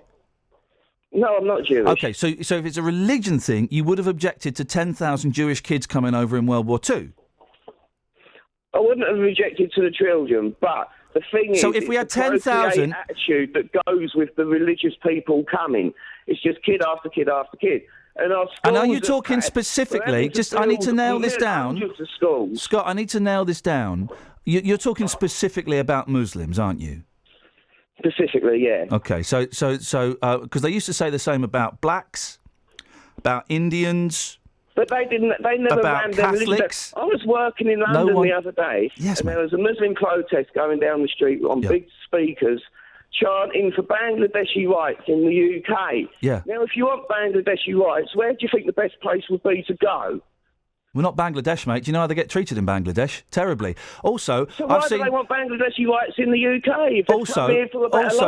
Scott, the thing is as well, you know, if you go to Victoria, where I might be going to, in fact, I'm going to later on, there is a square in Victoria in the middle of the road, and there'll be Christians there with plugged-in guitars and amplified microphones. Don't bother me. And the Muslim people with their microphones don't bother me. You can just ignore it. Scott, listen, I've got to go. Thanks for calling in. In their country. Thank you very much indeed. We got there in the end. Ding. Thank you, Scott. Thank you, Alan. Let's have some of this. Travel news for beds, cards and bugs. BBC Three Counties Radio. On the M25 anti-clockwise, there are delays between junction 21 for the M1 and 20 for Kings Langley because of a car fire earlier on the exit slip road. Also anti-clockwise, there are queues from junction 17 for Maple Cross to 16 for the M40, and the A1 southbound is looking slow from Holiday Inn past Stirling and Apex Corners towards Mill Hill Circus. In Watford as well, it's very busy on Beach and Grove at the junction for Escort Road, and on the A41 in Aylesbury, Friarage Road's looking very busy on the speed sensors between the Oxford Road roundabout and the A413 at the Walton Street roundabout. Samantha Brough, BBC Three Counties Radio. Sammy, thank you very much indeed. We got the line about doing it in their own country in the end. There we go. We'll carry on doing this because it's interesting, but I want to take it above the knee jerk, and let's have a conversation about on an intellectual level about why you think we shouldn't take any refugees. And I'm going to use the word refugees and not migrants because there's a huge difference. Hey, I enjoyed that today. Back tomorrow at 6. Thank you, Just. Thank you, Kelly. Thank you, Catherine. Until then, ta-ta.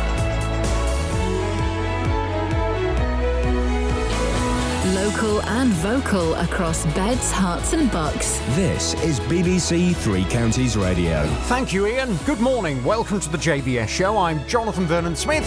It's Tuesday. It's 9 o'clock. And on today's Big Phone In, whose side are you on in the Tring School skirt debate? The head of Tring School has defended her decision to discipline or send home over 100 girls as their skirts were too short. Sue Collins has explained to BBC Three Counties Radio that the need for skirts to cover the knees has been policy for years, and parents were reminded of this clearly before the term began. However, some parents argue the official school skirt provider sells limited sizes, and taller girls have been unfairly sent away from school because skirts simply cannot cover their knees. They're also angry that some girls targeted for their uniforms were left stranded in the street as their parents were either not told they'd been sanctioned or were not at home ready to pick them up. Well, this morning I want to hear your reaction to this big local story. Whose side are you on in the Tring School skirt debate? Here's my telephone number for your call. It's 03459 455 555. This is the JVS show on BBC Three Counties Radio. So I'll take your call in just a second, but first let's get the latest BBC News at 9 o'clock. Here's Simon Oxley. The headlines: Government defends Syria drone strike, Bucks Council leaders refugee warning, and Hertfordshire Head defends skirt policy. BBC Three Counties Radio. The Defence Secretary Michael Fallon has defended an RAF drone strike in Syria which killed 2 British jihadis last month. The government says it had intelligence that one of the men was actively involved in planning armed attacks in the UK. Mr Fallon said there would have been an outcry if an attack had happened. Meanwhile, MPs will hold an emergency debate today on the migrant crisis and the announcement that up to 20,000 Syrian refugees will be allowed to settle in Britain over the next 5 years. The scheme will apply only to those living in camps in the Middle East, not to those who've already made the journey to Europe. But the leader of Buckinghamshire County Council, Martin Tett, says councils will need money to pay for it. Government must step up to the plate on this. We're looking here at very large amounts of money over an extended period of time. This is not a few £million on a one-off basis from the overseas aid budget. You know, this is going to be a large amount of money over many, many years to come.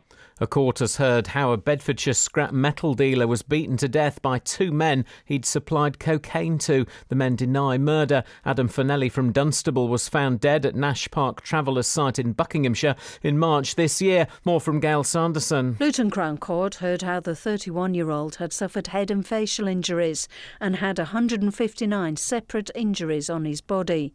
Giving evidence, his 28-year-old partner, Jess Slade, said Mr Fennelly's behaviour changed 2 weeks before he was killed and he started taking drugs. She gave birth to his daughter a month after he died. Addie McAllister from Bolsover in Derbyshire and 30-year-old Gemma Price from the Ridgeway in Kensworth near Dunstable both deny murder. The case continues. 3 people were injured in a 2-car collision which closed the A5 in Milton Keynes yesterday evening. The emergency services, including an air ambulance, were called just before 6 o'clock to the southbound carriageway between Stacey Bushes and central Milton Keynes. 1